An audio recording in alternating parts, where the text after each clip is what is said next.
This happened to me in early 2024, and I'm still receiving counseling about it.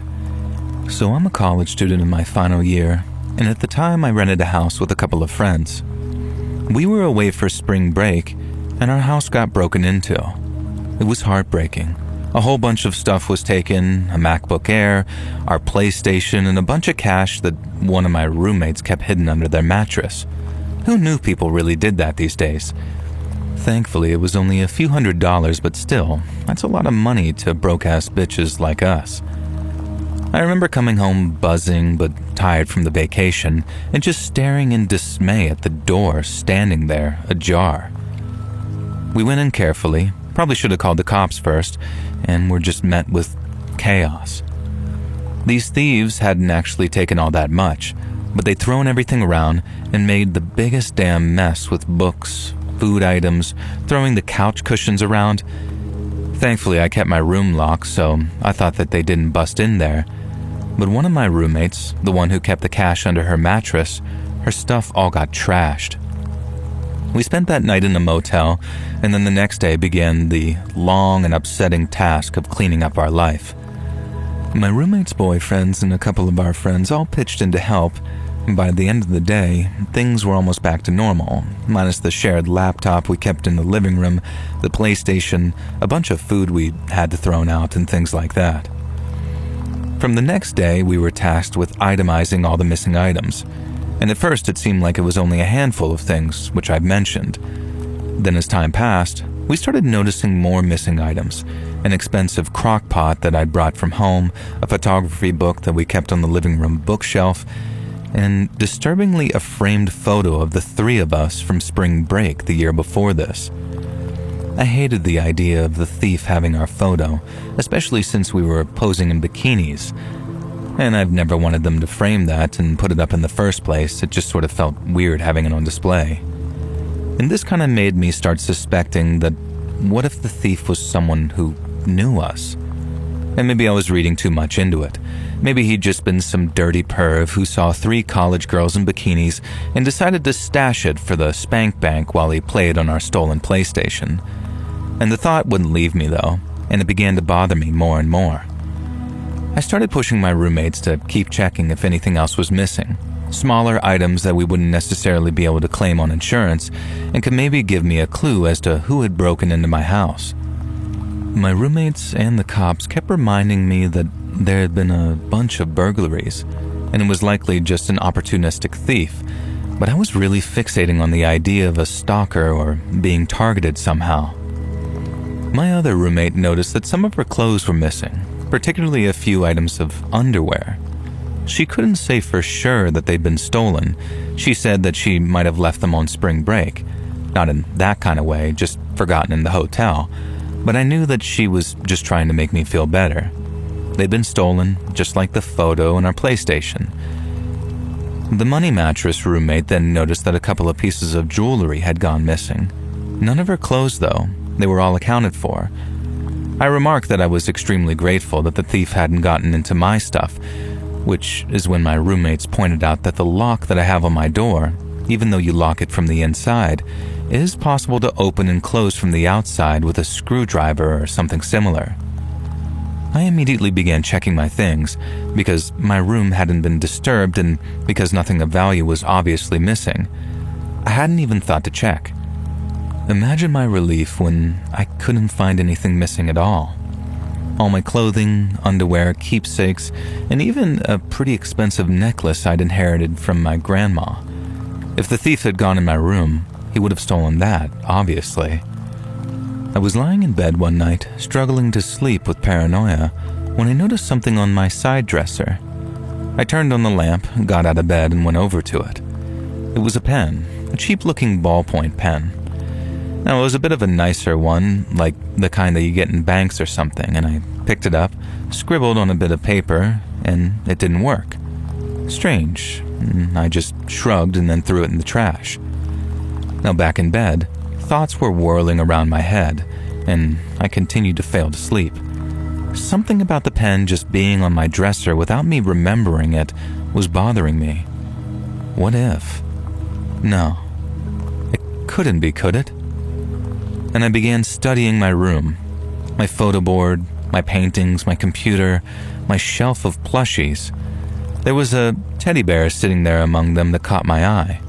I tried to think, when had I gotten that one? I didn't recognize it, and I was sure I didn't recognize it. Hiding under the covers, I reached out and snatched my nearby robe, and then pulled it on under cover. Finally wrapped up, I climbed out of bed, hit the lights, and went over to the teddy. It was an expensive-looking bear, and I definitely didn't remember buying it.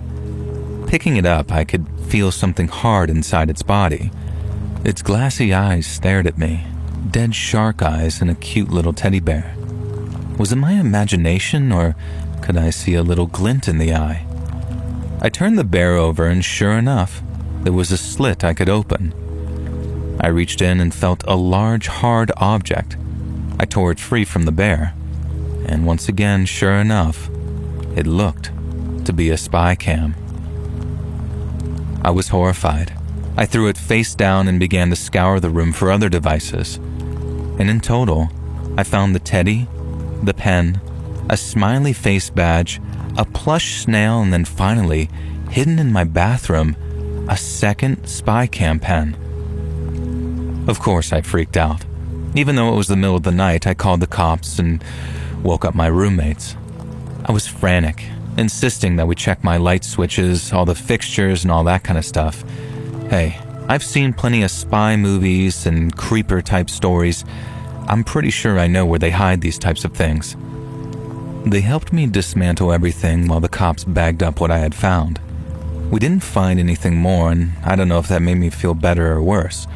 I couldn't shake the idea that there had to be more, but I'd never know. The cameras were broadcasting wirelessly, which meant that there was no actual way to tell what was receiving that signal. And I assumed law enforcement would be able to trace those things, but apparently the tech available, at least to civilian crime stuff, isn't that advanced.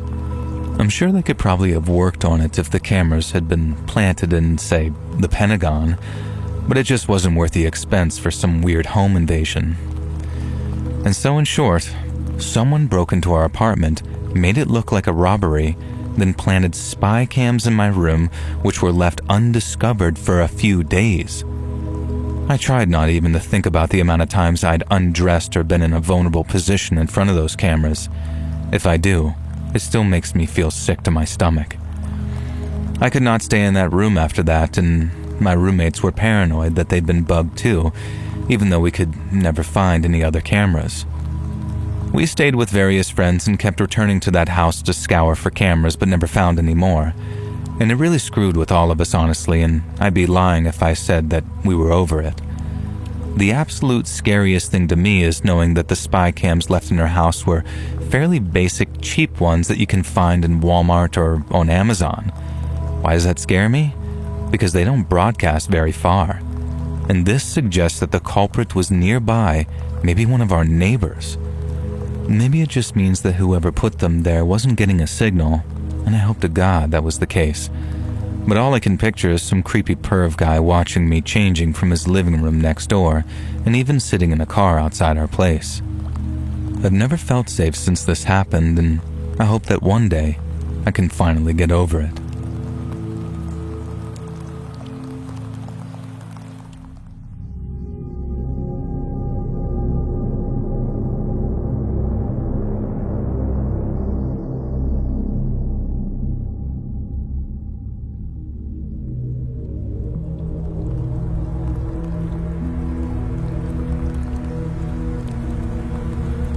Before I joined the Park Service, I used to work as a trail guide for a company based out of Groveland near eastern Yosemite. It was awesome work, and for the most part, all the memories I have of it are happy ones. But there's one job I remember for all the wrong reasons. I was guiding a group of young corporate types up Half Dome in one of those team bonding exercises. A lot of jobs were kind of like that, especially around the holidays. We'd take them up to Little Yosemite Valley, and then set them up for a night around the campfire, and then take them up Half Dome the next morning. This bunch, 4 men and 3 women, seemed pretty average. Some were a little more comfortable than others being outdoors, but they didn't strike me as trouble. But the next day, as we were taking a break coming back down Half Dome, we heard a scream. While the rest of us rested our legs and got some water, two of the men had gone off to take pictures of the view overlooking the valley. Maybe a minute or two later, we heard a god-awful yell coming through the trees. Then one of the men came running back looking scared to death.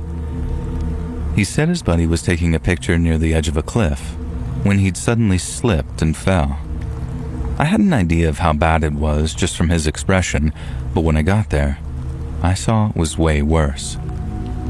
The guy was lying at the bottom of a steep slope. Not quite a sheer fall-off type of cliff, but all the tumbling he'd done on the way down had left him in a really bad way. He'd fallen maybe 200 feet down this slope. He wasn't moving, and he wasn't making any noise. I asked the group that I was guiding to keep away from that slope and to gather where we'd just been resting until I got back. I needed to run down the trail to find a gentler portion of slope to scramble down so I could administer first aid to that wounded man, and I needed them all safe and in one place so I could find them afterwards. Everyone agreed except for the taller guy who'd seen the fall, as he insisted on helping in some way. He looked to be in decent shape and able to keep up, so we took off down the trail at jogging pace as I radioed for help from HQ. I remember as we were running, the tall guy kept asking me about the dude that had fallen, saying stuff like, "Do you think he's dead?" And I told him I had no idea. Some people survive some crazy falls, not always in one piece, but they still survive. And this seemed to reassure him a little, but not by much. As we kept running, I relayed a more detailed description of our location to HQ. My boss had been in touch with the park rangers who were sending out ATVs in a life flight. I tried to describe where we were as best I could, but after that it became a case of trying to get the ATV's attention when they arrived in the area so they didn't roll past us and waste valuable minutes. The taller guy and I kept on running until we found a gentler slope we could get down, and then we made our way down to the bottom, careful not to trip and make our own selves casualties. At the bottom, we ran around back to where the guy had fallen, and when we got there, we were greeted by what was probably the worst thing I'd ever seen on the job. That fallen man had multiple fractures, severe abrasions to his face and head, and he was completely unconscious. But after a quick check of his pulse, I found that he was actually still alive. I radioed HQ again and told my boss that somehow our guy was still around. And that was the good news. But the bad news was that the state of his injuries meant that he was probably quickly running out of time. My boss said that he'd pass that on to the rangers, and then after giving that injured man what little first aid we could, what came next was essentially just a waiting game.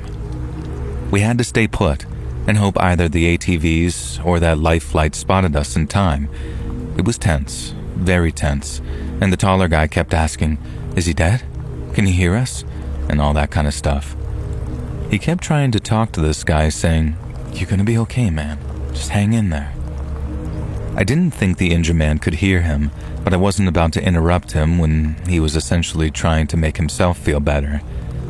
But then after, he started saying stuff like, "He just tripped, man. There was nothing I could have done. One second I was looking through my camera, and the next he was just tumbling down that slope." I tried my best to reassure him that accidents happen in the wilderness, and he kind of echoed that same point in the next thing he said.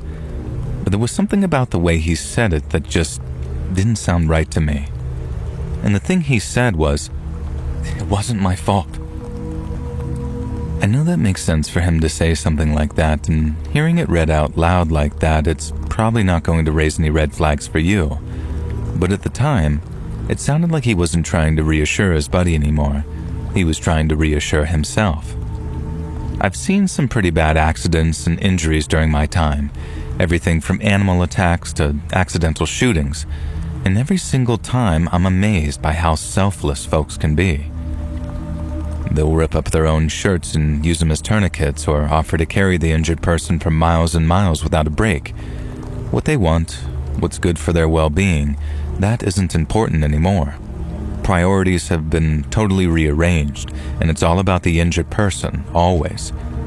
So when this guy started talking about himself, repeating how the injured man had suddenly slipped and it totally wasn't his fault, I'm thinking, this guy's a total douche. And that's legitimately all I was thinking, that the taller guy was some kind of self-centered a-hole, and I didn't devote any more brain power to it because I had obviously more important things to worry about. I was 110% focused on the horizon, eyes and ears peeled for any sign or sound of the ATVs or the helicopters, so I let the comments slide and carried on trying to do my job.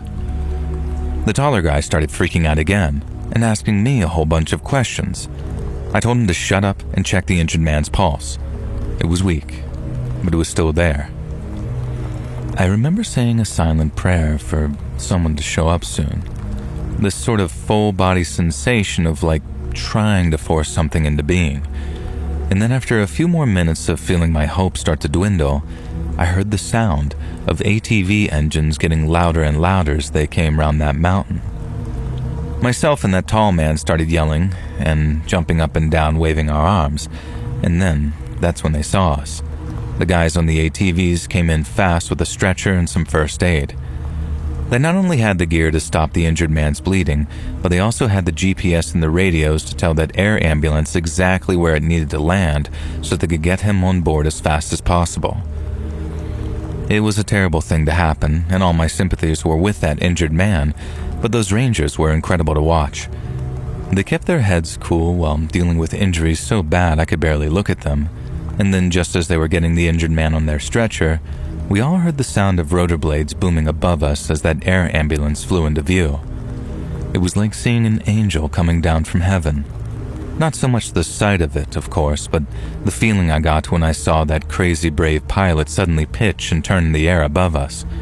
They were heroes in the truest sense of the word, putting their own bodies on the line just to save a few seconds, because a couple of seconds could be the difference between life and death. The helicopter landed not far from us, then the two rangers picked up the stretcher and then ran over to the thing as it set down but kept its blades spinning. The door swung open as the rangers got close, and then two medics hopped out to help them haul the stretcher into the belly of that chopper. And after that, they hopped back in before the rangers backed off, then after the door slammed closed, they took off and disappeared behind that mountain again. The rangers ran back over to us as the sound of those rotor blades eventually faded. One of them asked where the rest of the group was. When we explained that we were further up the trail, they gave me and the tall guy a ride back up to them. Then slowly but surely, they helped us all get back down the valley floor before we made our way back to camp. Looking back on it, I feel like I should have noticed sooner, but it wasn't until everyone was back at camp that I started to notice something about the tall guy. Every other member of the group seemed devastated, like truly heartbroken that something so terrible and random could have happened to them on what was supposed to be a fun team-building exercise. But the tall guy seemed almost, how do you really even put this, distant. He didn't seem to do any kind of grieving or hurting on his own. He just walked around offering cold comfort like it was nothing but a chance to display leadership capabilities. It was strange. And he even repeated what he said about it not being his fault. And then while reassuring everyone that there was nothing he could have done to stop it, and how just witnessing the fall was traumatizing to him, it seemed like he was trying to divert a little of that sympathy onto himself.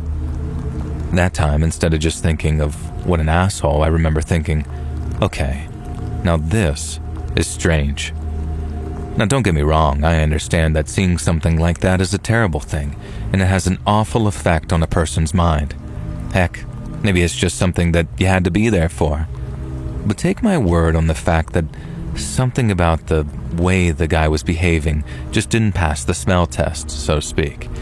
It had a lot to do with something I'd heard that previous night, but I'll get to that point later on. Now anyways, I waited with the group at the valley campsite till their ride showed up, and then I made my way back to headquarters to fill my boss in on everything crazy that had happened. I went through the whole thing with him, start to finish, and then when I was done, I told him what I'd been starting to suspect over the past couple of hours. I didn't think the injured man slipped. I thought he was pushed, and I thought the taller guy was the one who did the pushing. It might sound cruel, but my boss was a veteran ex-ranger who was just about carved out of wood, and by that I mean he'd been there, done that, and gotten the t-shirt too. He laughed when I told him what I thought. And then he jokingly asked if the taller guy had tried to finish the injured man off when we got to the bottom of the slope.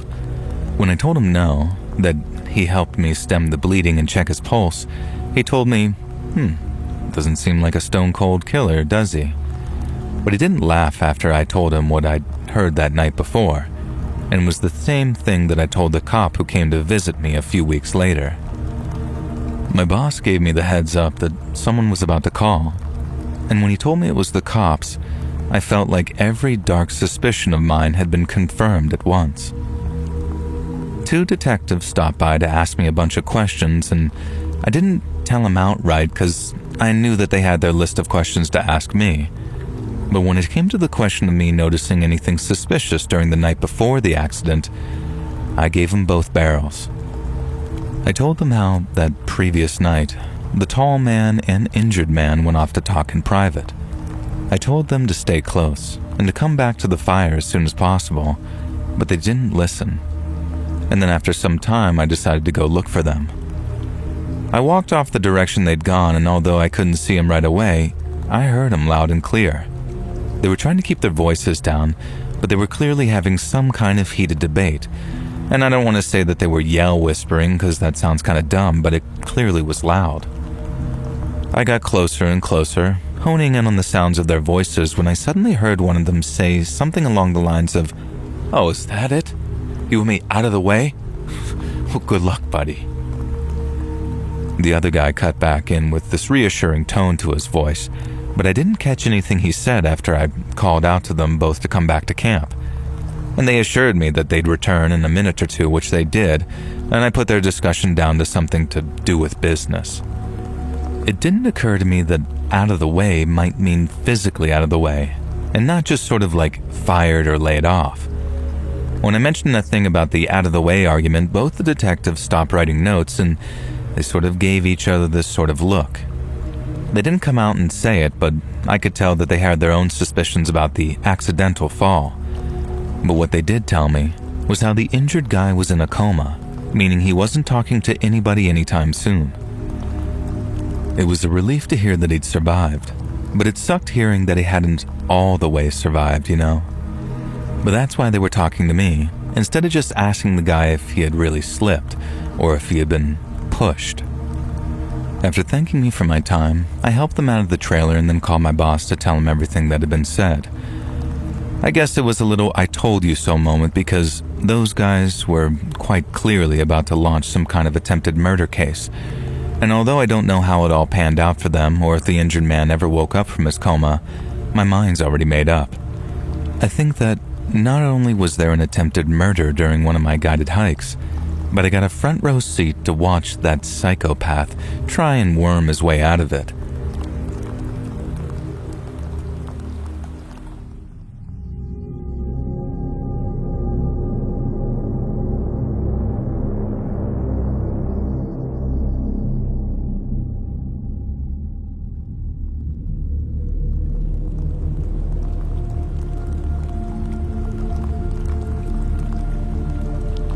So I got a bit of a weird one for you that happened to me and the fam quite a few years ago now. Myself, my wife, and my 3 kids decided we wanted a break from big city life, just for a bit. It was the mid-2010s, and there was a big spike in crime in our city, and things were just feeling really oppressive and bleak. We needed a palate cleanser, which is why we jumped at the opportunity when my buddy Derek offered us use of his hunting lodge over the Thanksgiving week. I'd been on hunting trips with Derek and the boys before, but this would be something different. Just my family, free use of Derek's excellent cabin, and some quiet, chill, quality family time without any distractions or disturbances. The cabin was just off of a forest community near the base of Grand Teton. There's a small town nearby, then a 30-minute drive will take you to the cabins. My buddy's cabin is relatively isolated. Then there are a couple of neighbors on the other side of the medium lake nearby. Me and the family made the 6-hour road trip to the cabin. Our youngest is 4 and she kept needing us to stop for breaks, so the journey was a little stressful, but by the time we arrived, it was taking everything in my wife and I's power to keep the kids from killing each other. It wasn't the first time they'd visited the cabin, so as soon as we pulled up, the kids spilled out of the car and darted onto the porch, throwing the front door of the cabin open. I was climbing out of our Ford when I saw my eldest, Lisa, she's 10, freeze in the entrance and then come running back to us. Her face was a look of absolute embarrassment. "Daddy?" she said, breathless. Then, when she finished telling me what she'd seen, I had to ask her to repeat herself. And in short, there was someone already in the cabin. I had no idea what was going on, so I sprinted up the stairs and burst into that place. My youngest daughter, who's 4, and our middle son, who's 8, were standing there, frozen to the spot. My son is autistic and not the best with strangers, and my 4-year-old was, well, 4, so I don't blame them for not knowing how to handle the situation. A guy was sitting on the couch in the center of the hunting cabin's open living room, reclined back in his boxers. He was holding a beer, and even though it was only mid-afternoon, I could see a bunch of other empty bottles littering the ground. I asked him what the hell he was doing in there, and I admit that I may have been a little aggressive, but only because Lisa had seemed so bothered by the guy. She thought he'd been, well, touching himself when she burst in, which obviously filled me with rage. The guy springs up from the couch and held up his hands in a gesture of surrender. Now, I'd been ready for a fight, but this thin, wiry guy didn't look like much of a threat. Then he smiled and laughed and seemed to catch his breath. He said his name was Blake and told me his last name as well. And long story short, he explained that he was a buddy of Derek's from high school. Derek had told him that the cabin would be free over Thanksgiving, and since he was going through a messy and very painful divorce, he was welcome to stay over the holiday to clear his mind. And then we had a good laugh about this because it was so completely Derek. We called him the bubblehead blonde. He was what the kids today call a himbo. Everything made total sense. Blake even seemed like a real nice guy. And I was beginning to wonder how we'd rectify the situation, though, when Blake said he'd happily move on. He lived an hour or so away, so it was only a small hop, skip, and a jump to the cabin, and he didn't want to put the kibosh on a family vacation. The polite part of me wanted to offer to let him stay, but the hunting cabin didn't exactly have many bedrooms, and our kids needed their own space. Especially my son James, who, as I mentioned, is autistic and takes time to adjust to new situations. Grateful, I took Blake up on his offer. He asked if it could be possible for us to give him a couple of hours so he could wash up, pack up, and actually head out. And it seemed reasonable to me. The local town was only about a 20-minute drive away, and there was no cell reception at the cabin, so I figured that I'd drive there and call up Derek, let him know how the chaos had all gone down. Me and the family piled back into the car, wished Blake well, and drove down the winding trail to the village. Once we were there, we headed into the general store, bought a few snacks, and treated the kids to some ice cream, and then I called up Derek. I didn't outright tell him that he double-booked us. I decided to mention his friend Blake and sort of let him figure it out.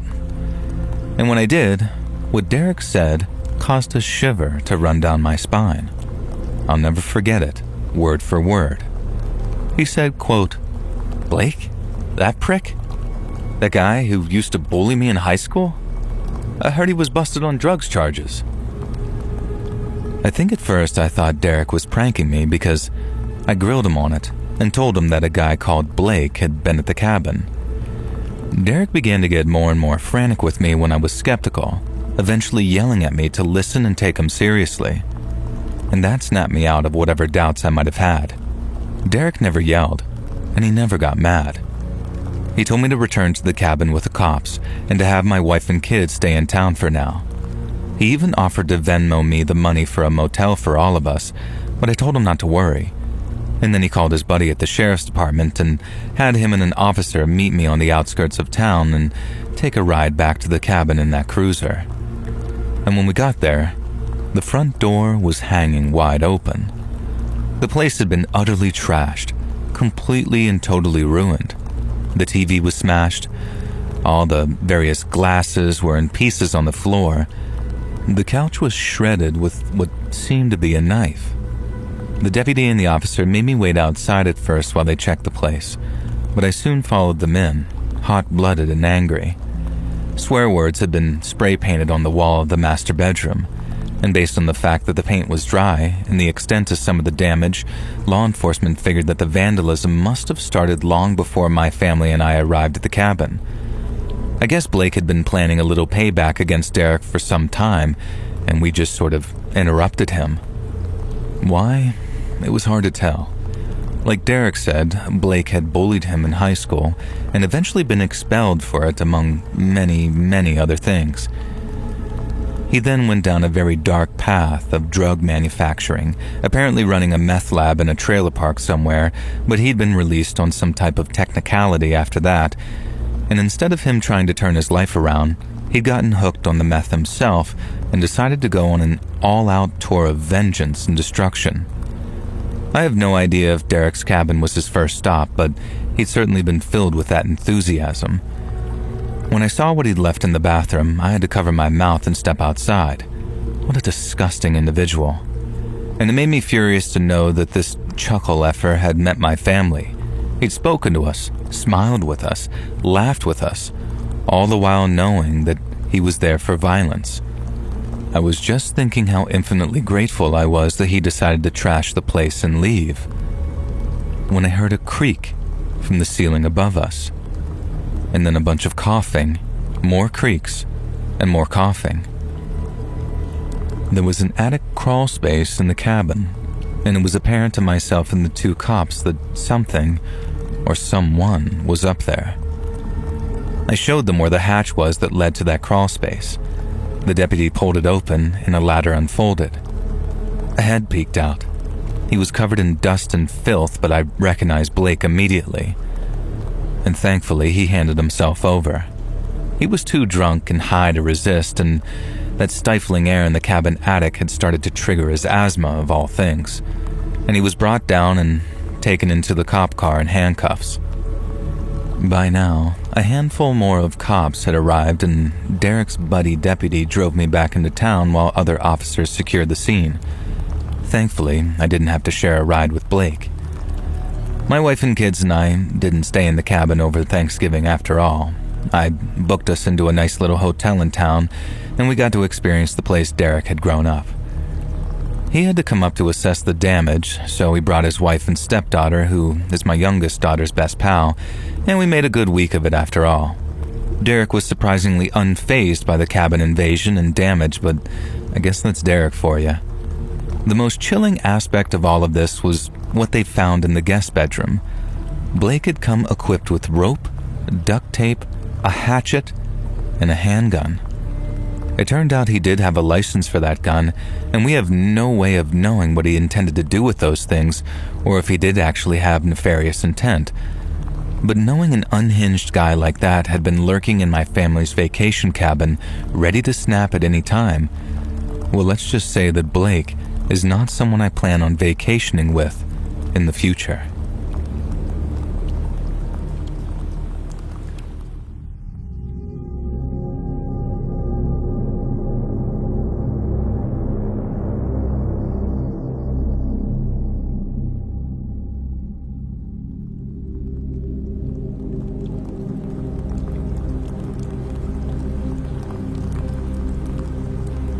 Okay, I guess this is kind of two stories for the price of one, but the first one is kind of an explainer that's also kind of upsetting, so I'll just breeze through it to get to the stuff that actually matters.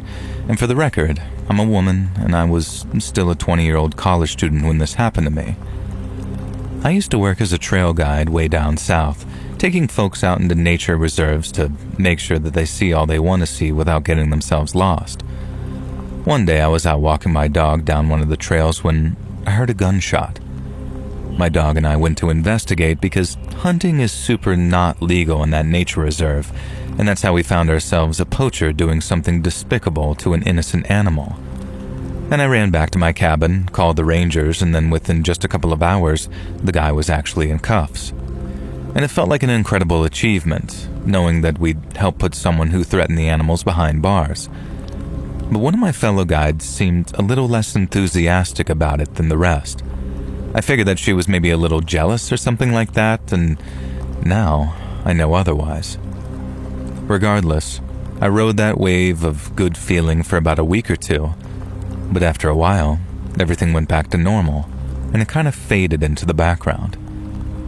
6 weeks after the poaching arrest, I got a guiding job for a solo hiker. We mostly dealt with groups of people, be it families or classes of middle school kids, but requests for solo guides weren't entirely unusual. Some folks wanted to go hiking, they just didn't have anyone to go with, and that was one of our company's selling points. We'd get the odd older gentleman coming in to book a guide because he wanted to go visit a trail he'd visited during his younger years. And at the same time, those could be the easiest and the most rewarding assignments of all. The pace wasn't too hard, and seeing how happy they were when you arrived at a certain creek, valley, or waterfall, it was priceless. And that's why I didn't hesitate when I saw the single name appear on my schedule for the week. Mr. Cliff was all it read. And when I asked what reason he'd given for requesting a guide, I was told he was a gentleman in his 50s scouting locations for a photography project he was planning. I thought that sounded really cool, and when Mr. Cliff arrived on the day of the hike, he was just as nice as I expected. He was a widower with grown-up kids who picked up photography as a way of occupying himself. He lived locally, but since he wasn't as spry as he used to be and didn't know the trails, he figured it wouldn't hurt to pay for a trail guide so he could enjoy a little company during his walk. We worked out a route at the office, one that'd take around 4 hours there and back, and then we hit the trails at around 11 a.m. He said Cliff was his first name and that he'd worked as a trucker for most of his adult life until a work-related injury just put him on workers' comp. That was the reason he wasn't as mobile as he used to be, and why his kids thought it'd be safer for him to enlist the help of a trail guide. He was great company too, and asked me a bunch of questions about my life and the plans I had for it. He apologized for all the questions at one point, saying that he didn't get to talk to people much anymore, not since he retired and his kids moved out of town. I told him it was no problem at all, and I was grateful to be guiding such a friendly conversationalist. He gave me this big, warm smile, and we kept on walking. We talked about photography for a while, and he sounded really passionate about it. And then, at around an hour and 30 into the hike, just as we were reaching the destination we picked out, I started asking more questions about him. I'd asked him a couple of pretty basic things upon being introduced, but since he was a widower, I didn't want to probe too much into his family because of how upsetting it might be for him. But then, as we got into the subject of family, and after explaining my own was a mix of Irish and Puerto Rican, I asked where his family was from. And I'll never forget how he smiled as I looked back at him, and how he said, "I was hoping this might come up." Then he explained that since it was such a long story, we'd better wait until we got to the top of the rise that we were heading up so we could both get comfortable. I had no reason to suspect that I was in for anything but a good story and a well-deserved rest. But when we got to the top and we caught our breath, things took a nasty turn. The whole hike, Cliff had been sweet as pie, and every word he'd said had a sort of cheeriness about it. But as he started to tell me all about his family, his tone of voice slowly shifted until he barely even sounded like the same person anymore. He explained that his family had been some of the first colonists to arrive in what later became known as the Georgia colony, and that they'd lived in the area for almost 300 years. He said not all families could say that because not all of them lasted that long.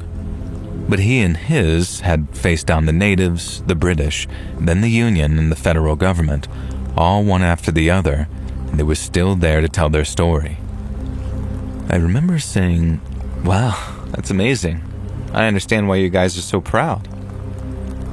I had no reason to think that he'd react any other way but, well, to what was intended as a compliment. And yet somehow Cliff seemed to take issue with that. He told me, "I don't think you do understand, but you will." And then he launched back into a story about what his family had done to survive. He said when the natives tried running them out of their homes, they learned how to fight. Then when the British tried starving them out, they learned to live off the land, just like the natives had done before. When the union took everything of value, they found other ways to make their money, and since folks were always going to need meat for their pots and furs to keep warm in the wintertime, hunting and trapping became their way of keeping food on the table when times were at their hardest. They later brewed moonshine during Prohibition, but when the price fell after Prohibition was rescinded, they didn't mind, he said, because they still had their oldest and most faithful way of winning their daily bread, by working the land that God Almighty had given them. I might have been very naive back then, but I wasn't stupid. All that mention of living off the land and the hunting, trapping, and skinning his family had done to make money, all that had me thinking of one thing, that he was going to be killing animals on the land. And when I thought of illegal hunting, I thought of that guy that I'd found 6 weeks prior, the one we'd reported and had arrested after I caught him hunting on the reserve. All that came to mind all right, but I guess I was still too young and naive to really piece together what I was hearing until it was far too late to do anything about it. Cliff pointed off into the distance, toward a hill maybe a mile or two away, and then asked if I knew the name of it. I turned and looked at it for a moment, but as much as I'd like to think that I knew the land, I didn't know the hill's name, so I asked Cliff what it was called. He said it had been called many things over the years, but his family had always called it home. Everything they could see from the top of the hill that counted as home too, and although many had tried, no one had ever been able to stop living the only way that they knew how. Not the British, not the Union, and not some stuck-up Yankee college kid who thought that she ought to tell others how to live. I turned to defend myself, verbally of course, and that's when I saw the handgun Cliff was holding. And panic hit me, and my first instinct was to run, but when Cliff raised the gun at me and told me to stop, it was like he'd cast some spell on me or something. My legs just stopped, even though I wanted to keep running like hell, and when Cliff told me to kneel, it was like my knees buckled upon command.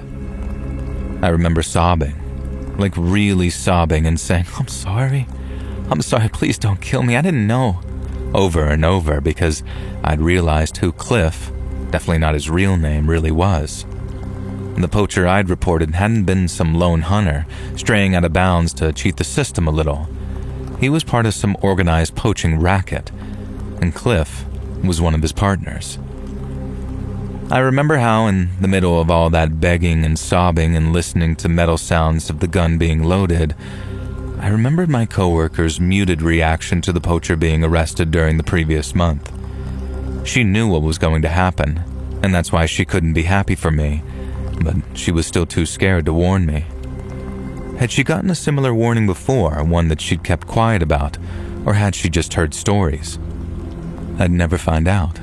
I quit the company the day after this whole thing happened, but up on that hill, I didn't think that I'd live to see that next day come at all. Cliff walked up behind me as I kept on begging and pleading, and then I felt him push the gun onto the back of my head before I heard a loud click. I stopped sobbing, held my breath, and I felt my whole body seize up as each one of my final thoughts seemed to be of my mom. I heard Cliff behind me say, "This is what we do to folks like you around here."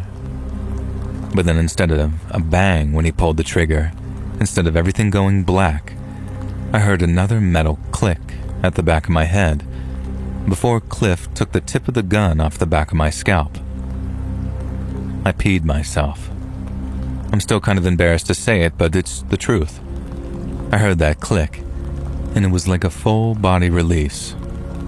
But it was only yellow, no brown. But I was so terrified of death in that moment that even when it didn't come, I still peed my pants.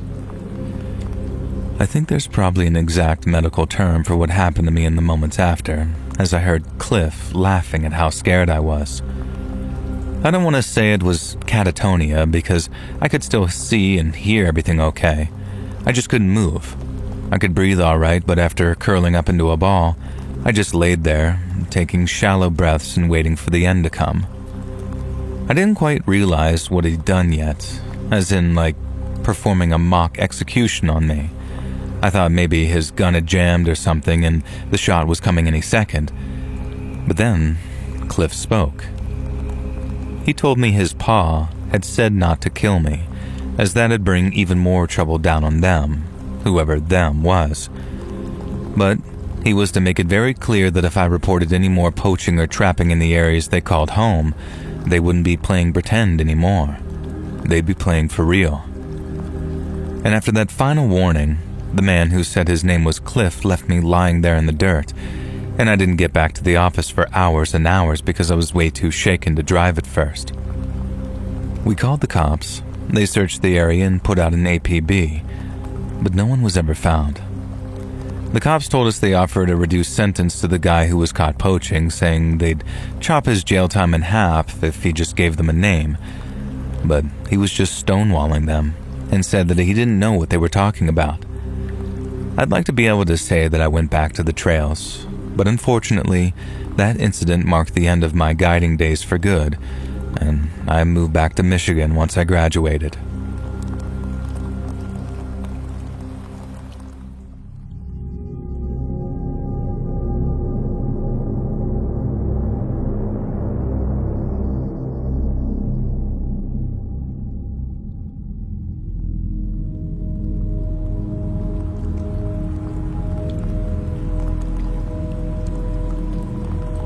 I'm a woman in my 20s, and this happened to me a few years ago, and it still gives me chills to think about.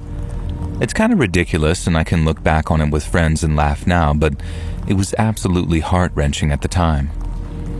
It started when I was walking home from work one summer evening. My car was in the shop, and I didn't want to take the bus because I can't stand the smells. It's kind of a running joke with my loved ones. I have an incredibly sensitive nose, and I get bothered by smells pretty easily. And that's how I first became alerted to the guy following me. I could smell the strong scent of dead fish.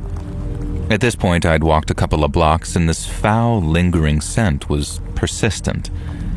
At first, I assumed it was the area.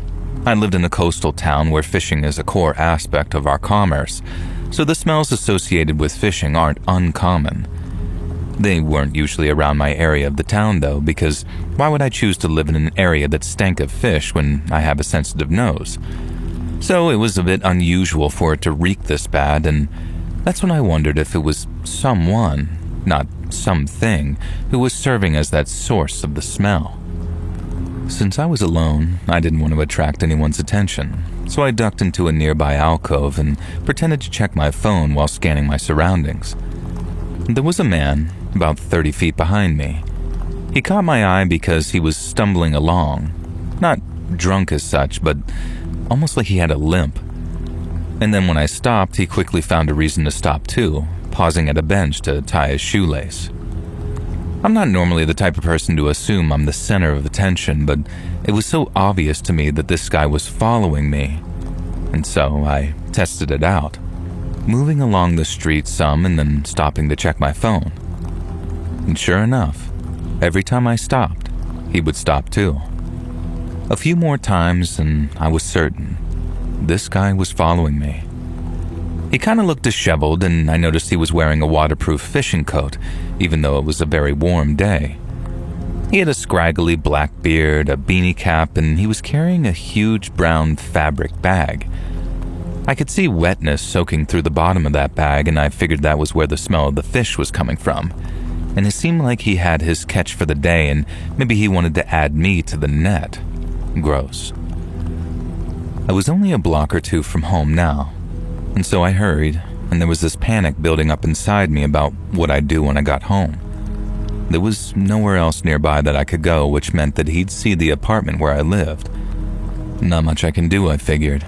Either I hung around and he potentially caught me, or I darted inside my 3-story apartment and locked the front door behind me. And so that's what I did. And then I watched through the front window, hidden out of sight, while the guy kind of lingered outside for a while before scurrying off. He looked lost and confused, and I wondered if maybe I'd been imagining it after all, or there had been some innocuous explanation for the following. Regardless, I informed the building superintendent, who I got along with pretty well, about my concerns, and he assured me that there was no way any weird men stinking of fish were getting into the apartments. Relieved, I went upstairs to my second-floor apartment and forgot all about the incident. I didn't see the guy again for a few days. It had mostly drifted to the back of my mind, but my car was still in the shop, so whenever I walked home from work, I did keep an eye out for any strange men following me. I was home free, or so I thought. It was around 1:30 a.m. when I woke up, startled. You see, I live alone, no roommates, no pets, nothing. I'm usually a heavy sleeper, so when I snapped awake, I figured something must have alerted me. I could just kind of feel a sense of wrongness and unease in the air. You know when you'd enter a house as a kid and you could just tell if someone is or isn't home? It felt like that, but of course nobody was supposed to be here. And I strained my ears to listen. Nothing. All was quiet, but then I smelled it. Something fishy. Literally, that is the unmistakable strong smell of dead fish wafting through my apartment. Of course, my mind immediately went back to my stalker, a label that I'd just given him even though I'd only seen him that one time. Maybe deep down some part of me knew that he would be back. And I listened, trying to make out any noise over the sound of my own panicked breathing. A clatter sounded from the living room, and then a sort of muttered voice. Yeah, it definitely wasn't my imagination. Someone was in my damn apartment. Ever since the guy had followed me home, I've been thinking about this eventuality.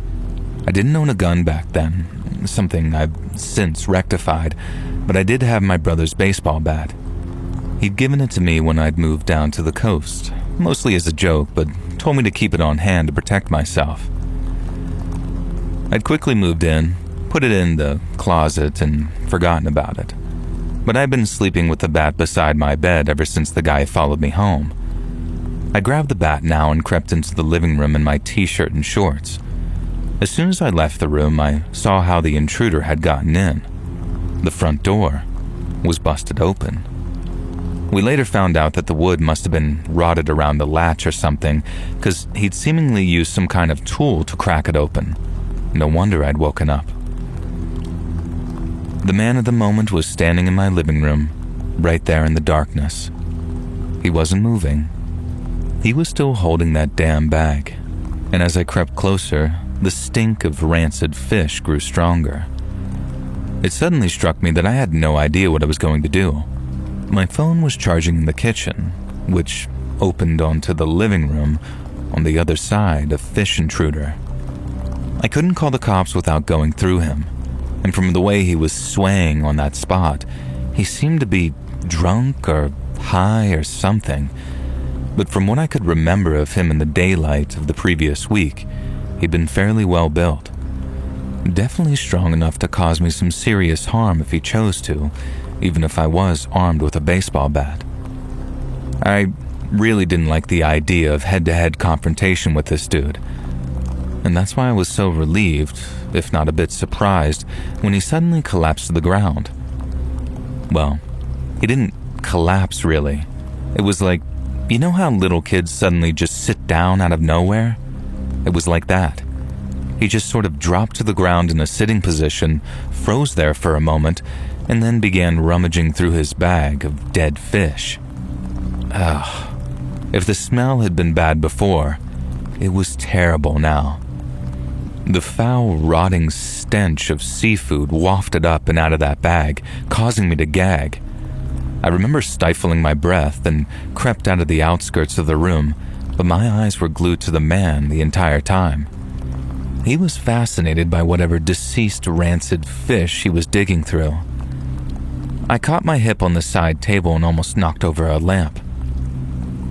Freezing, I checked to see if the guy had heard me, but he hadn't. I swallowed, darted for the kitchen, grabbed the phone off the counter and ran straight to the bathroom. It was the only other door in the apartment with a lock. Seeing as how the guy had smashed his way through the front door, I didn't have much confidence in the flimsy lock that sealed the door, so I called 911 as quickly as I could. The operator asked me what was going on, and I told her. and then got transferred to dispatch, and they got me to stay on the line while the cops double-timed it over to my place. While I waited, I could hear footsteps from my apartment. It was too soon for it to be the cops, plus they hadn't announced themselves, so I knew the guy was on the move. Part of me wanted him to leave, and part of me wanted to be sure that the cops actually caught him. I whispered at the phone what was going on, and the operator told me to stay put. Under no circumstances should I leave the bathroom, and the cops would be there shortly. I heard a crash from the apartment, and later I'd found out that it was the same lamp that I had almost knocked over myself. The guy had also bumped into that table, wandering around. It was silent for a moment in the apartment, and then I heard a creak right outside the bathroom door. This was followed by another burst of that dead fish stench, and I think I started crying at this point, telling the operator he was right outside the bathroom door. I had no idea what he might do to me or what he even had in mind. And it felt like hours later, but it must have only been a matter of minutes, I heard shouting, the voices of cops, then a scuffle. I yelled out, and a cop called back to me saying to stay put, and then the sound of something breaking, more banging, and footsteps leaving the apartment. There was a knock on the bathroom door, and the gentle, welcoming voice of a female officer told me it was safe to come out. My hands were shaking, and I unlocked the door and stepped out. I was surprised that that fish man hadn't caused much more damage. The lamp was laying there broken on the hallway floor, and for some reason he'd also removed a framed movie poster I had on the wall and smashed the glass. To cut a long aftermath short, it turned out that the guy was a local fisherman who'd apparently fallen on hard times. It was kind of a tragic story. He'd lost his business, then his family, then his sobriety, and then, I guess, his sanity. This wasn't the first time he'd been in trouble with the law, but it was the first time he'd broken into someone's home. We have no idea what he intended to do with me, if anything, and frankly, I prefer not to know. Also unexplained is why he was carrying around a bag of dead fish, other than the fact that it was something that he was known to do. His fish transporting days were over, though. The guy was incarcerated in a psychiatric hospital and, to my knowledge, is still receiving the much-required treatment he needs. And I honestly wish him no ill will, and it could have been a lot worse. That doesn't change the fact that he did still break into my apartment, though, and he clearly had something in mind by doing so. He definitely followed me home that one day, and then returned a few days later, which suggests a degree of intent. I make myself feel better by reminding myself that the mental illness, alcohol, and whatever drugs he'd used cooked his brain to a point that it blitzed all of his mental faculties. I couldn't stay in that apartment for long after that, though. Thankfully, the landlord let me out of my lease early, and I moved right over to the other side of town. I don't think that I could have tolerated staying in that place because, for one thing, I could never get rid of that lingering smell of dead fish.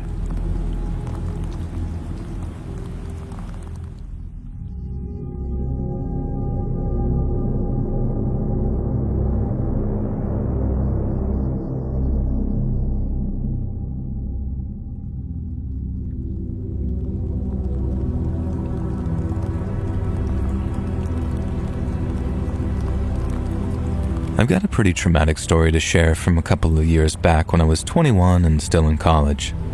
Since we're both outdoorsy, my friend Jada and I decided to go hiking in the Cascades one weekend, and we thought it'd be fun to hit the trails and take in the views. So we meet Warren on the trail, and he's this good-looking dude probably in his early 30s and has super friendly vibes. He also said that he was a professor at Evergreen State University and knew the Cascades like the back of his hand.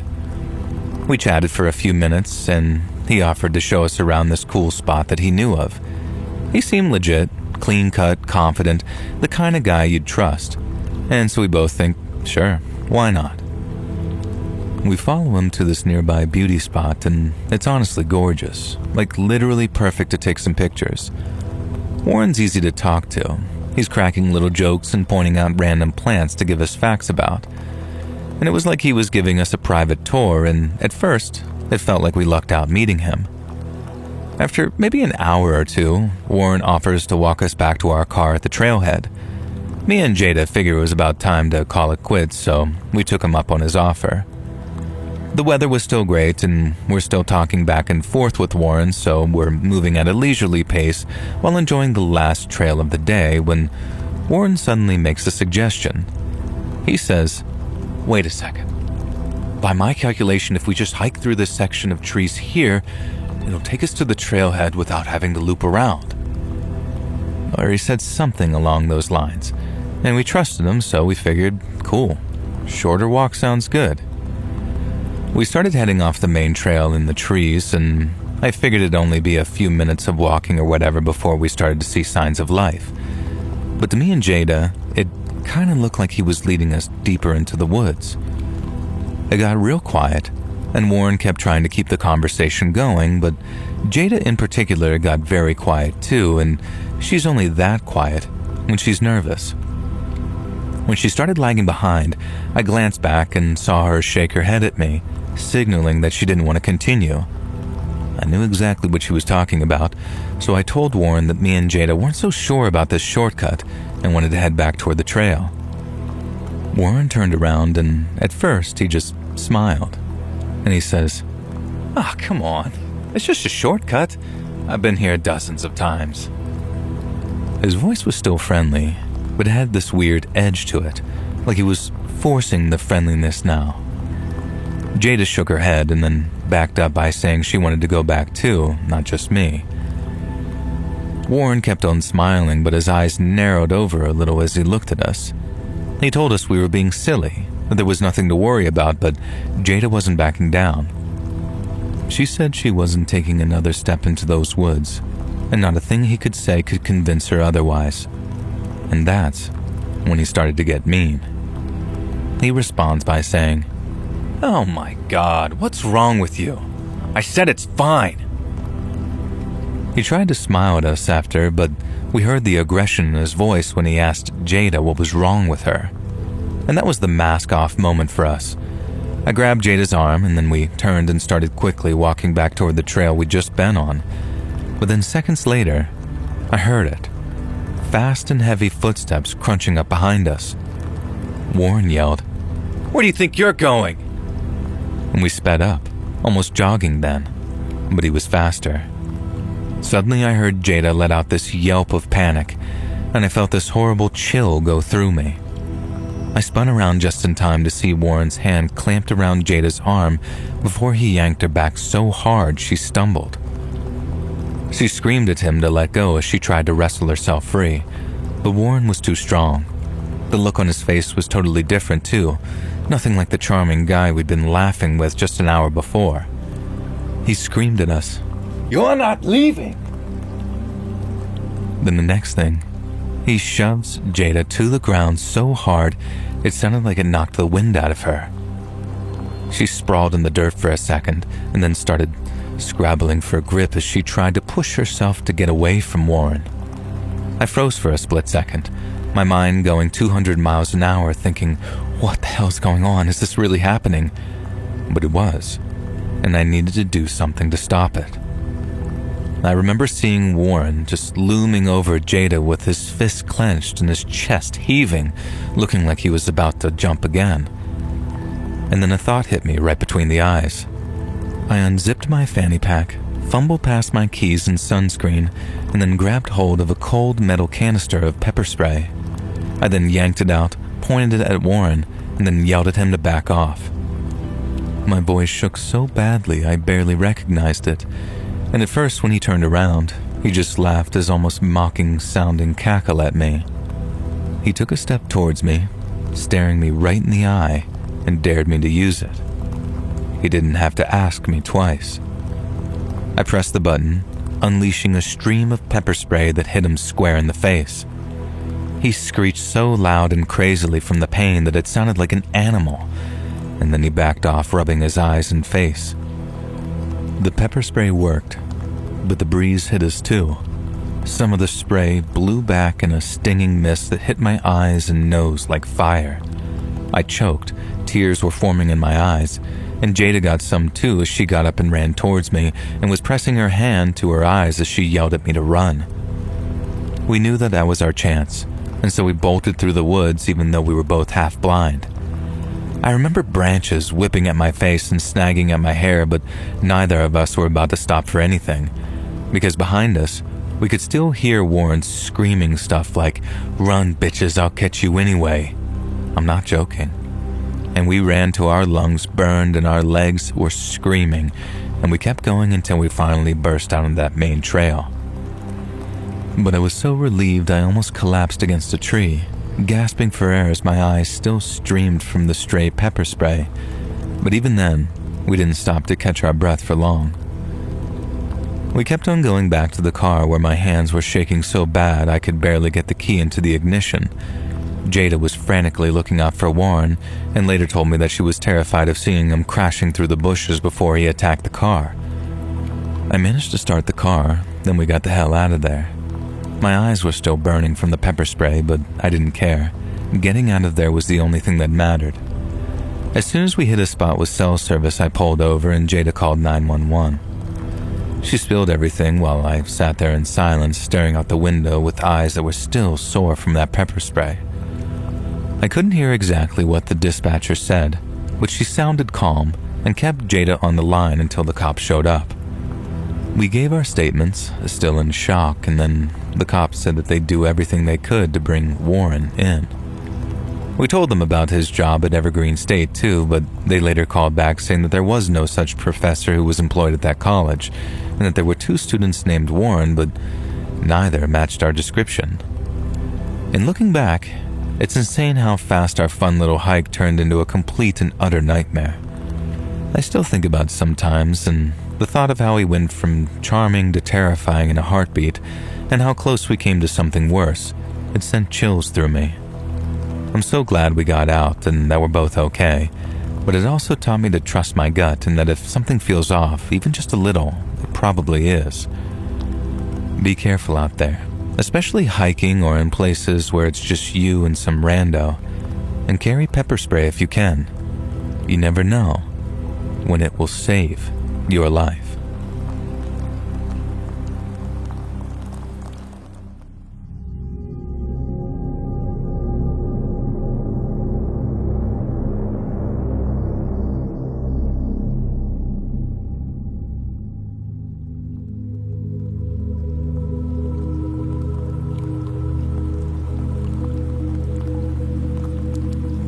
So a while ago, I met this amazing girl on Tinder.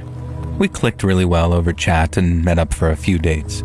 She was perfect, sweet, lovely, had a great sense of humor, and was pretty hot to boot. Can you tell that I regret how things went with her? Now I'll warn you up front, this is one of the most shameful stories of my life, and I still feel really bad about it even though it must have been nearly 7 years ago now. After a few dates, the girl, I'll just call her Kara, shyly asked me if I'd like to stay over at her place after we'd been out to dinner and the movies. Of course, I said yes. We had a great night, a great meal, and I don't remember what movie we saw, but I remember enjoying it. Back at Kara's place, it was pretty obvious that this was our night to get physical. We'd only held hands and kissed a bit previously, but that night we got straight to it, so to speak. Now, I won't go into gritty details, especially because of what happened next, but it was one of the best nights of my life. It makes it all the more bittersweet with what came after. Eventually, we fell asleep in each other's arms in her bed and slept for a few hours.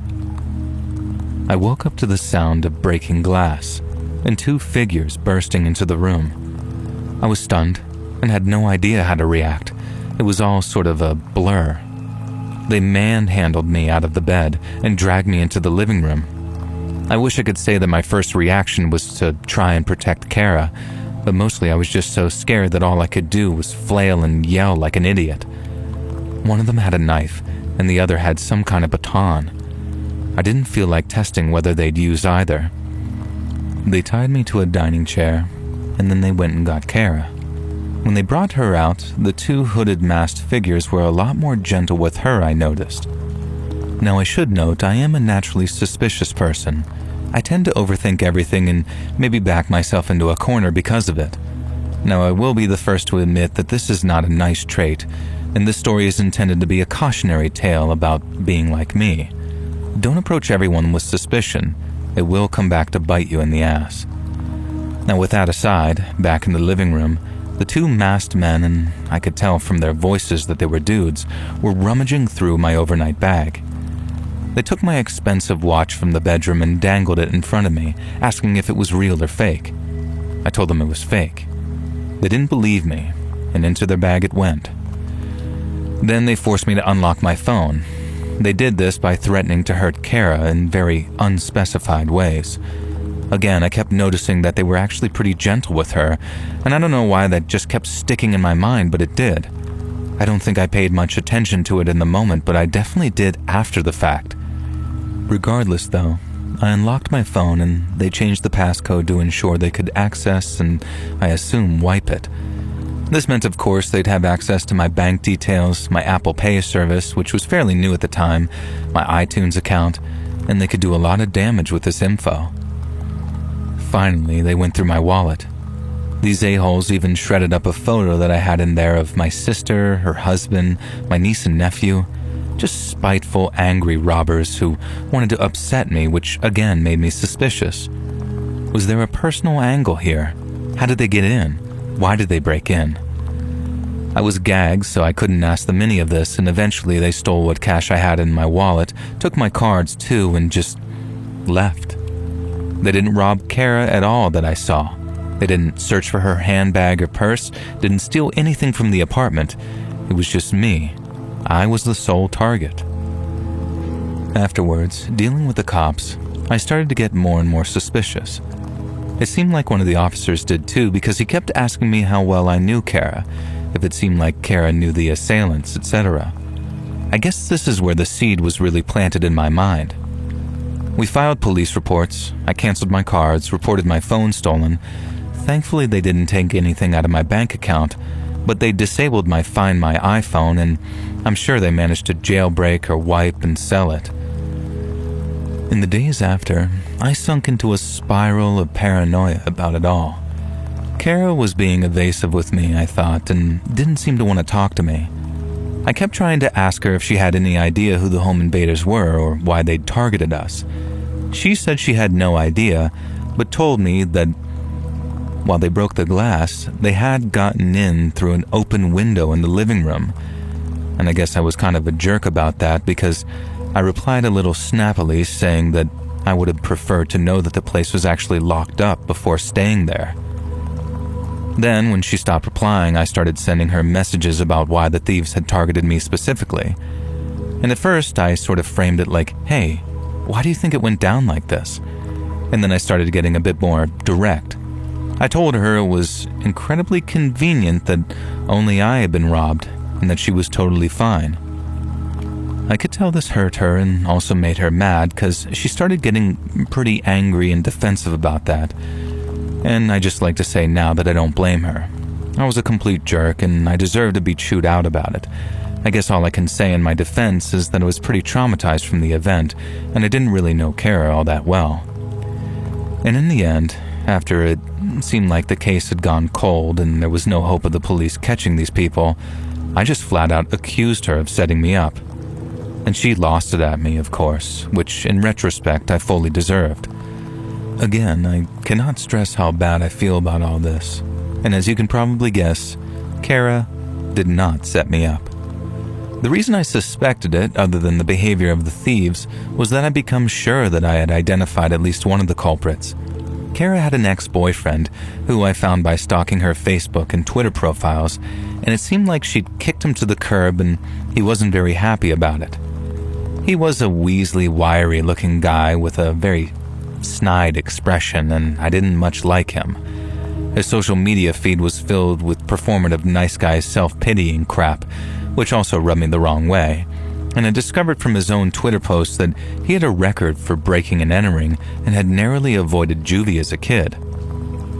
Hilariously, he was an upper-middle-class guy with a chip on his shoulder who acted like the world owed him a favor, but really his rich parents had gotten him off that charge. In my conspiracy brain-coded mind, I put 2 and 2 together and came up with 5. A scenario where Kara and Nice Guy had faked their breakup on social media and were luring in poor, unsuspecting Tinder dates like myself to be robbed at knife point. I even went so far as to tell the cops my theory, and they said they'd look into it. I have no idea if they ever interviewed this Nice Guy, but I hope they did. I also became certain that the other thief had been my friend Bill, who he also interacted with on social media. I built up this whole narrative in my head. In the end, I completely cut off Kara, convinced that she'd been responsible for one of the worst nights of my life. For the next 6 months, I callously recounted the story of the Tinder date who scammed me to a few friends, until one day something stopped me dead in my tracks. It was a news story about a breaking and entering gone wrong, where a woman in my town had been the victim of a break-in and assault and suffered life-changing injuries as a result. It was Kara, and the culprit was Nice Guy. I've been so fixated on the idea that Kara was in on it that I never considered the possibility that I was mostly right, but wrong about that part. From what I can gather, Nice Guy did break in out of jealousy and did rob me in revenge, but Kara wasn't part of that plan. He simply wanted to scare her out of dating anyone else. When that clearly failed, he grew more and more jealous and I guess eventually went back for Kara, this time causing permanent damage to her. I guess there's still a tiny possibility that Kara was complicit in the first home invasion, but I really don't think so. Instead, I blamed an innocent girl for the actions of her awful ex, and then left her to deal with him. I've spent the last few years trying to forgive myself for this, because I sure as heck won't be asking Kara for forgiveness. That woman's heard enough from me for a lifetime.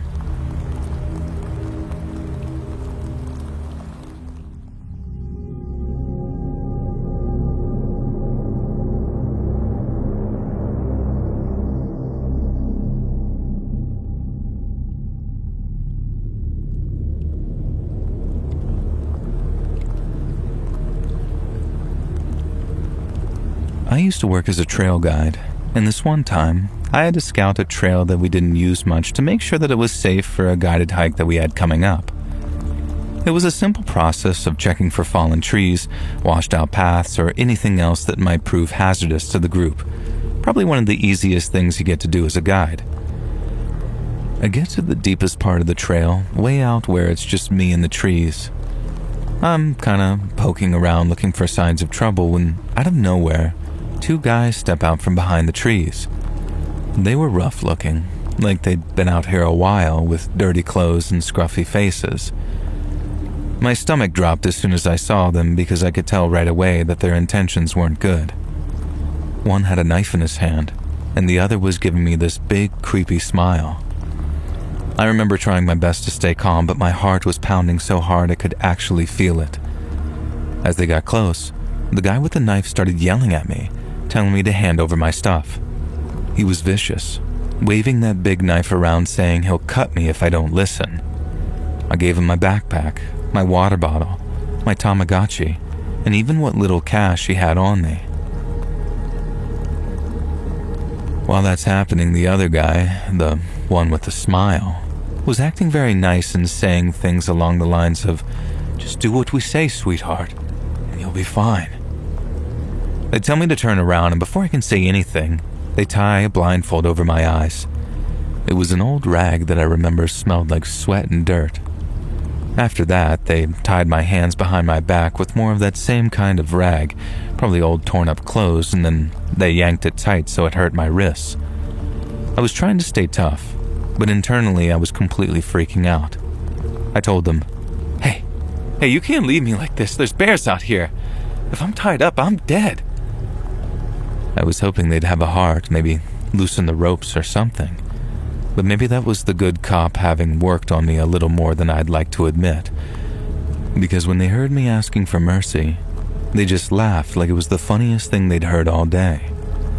The mean one said, "Hey, that ain't our problem." And then I listened to the sound of the footsteps crunching away through the leaves before everything went quiet again. Once I was sure they were out of sight, I started wiggling my wrists and pulling hard against the rope. They were really tight and it hurt like heck, but I kept at it. And before long, I was sweating, my arms were aching, and the bindings were starting to rub my skin raw. I tried twisting and tugging and even trying to pick at the knots with my fingers. Then after what felt like forever, but was probably a half hour, I finally got one hand loose. From there, I yanked the rag off completely, then pulled the blindfold away. I was free, but I wasn't safe yet. I didn't stick around to look for my stuff those guys might have left behind.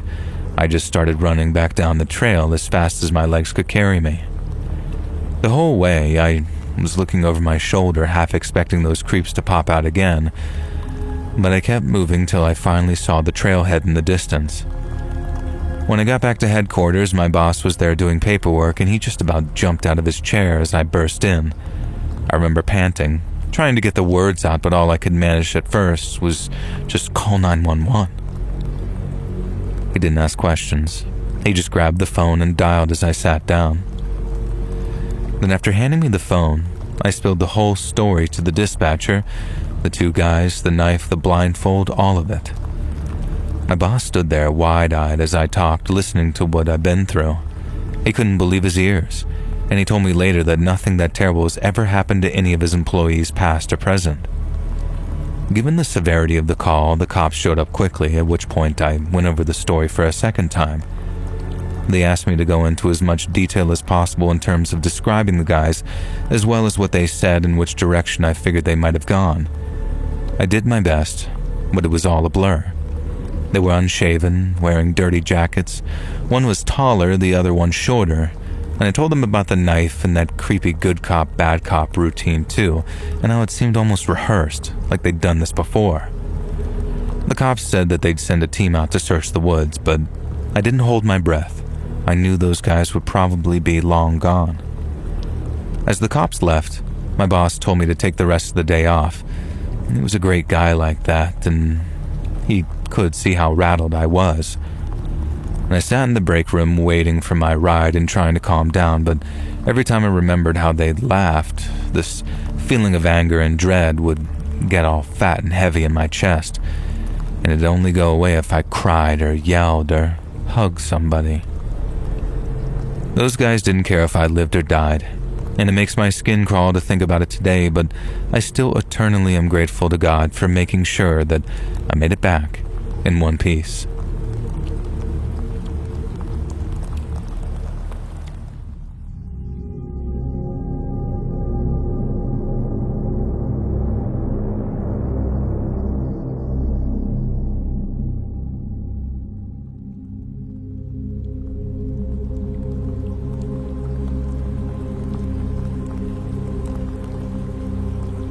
So I got a bit of a crazy story for you that happened to me a few weeks ago.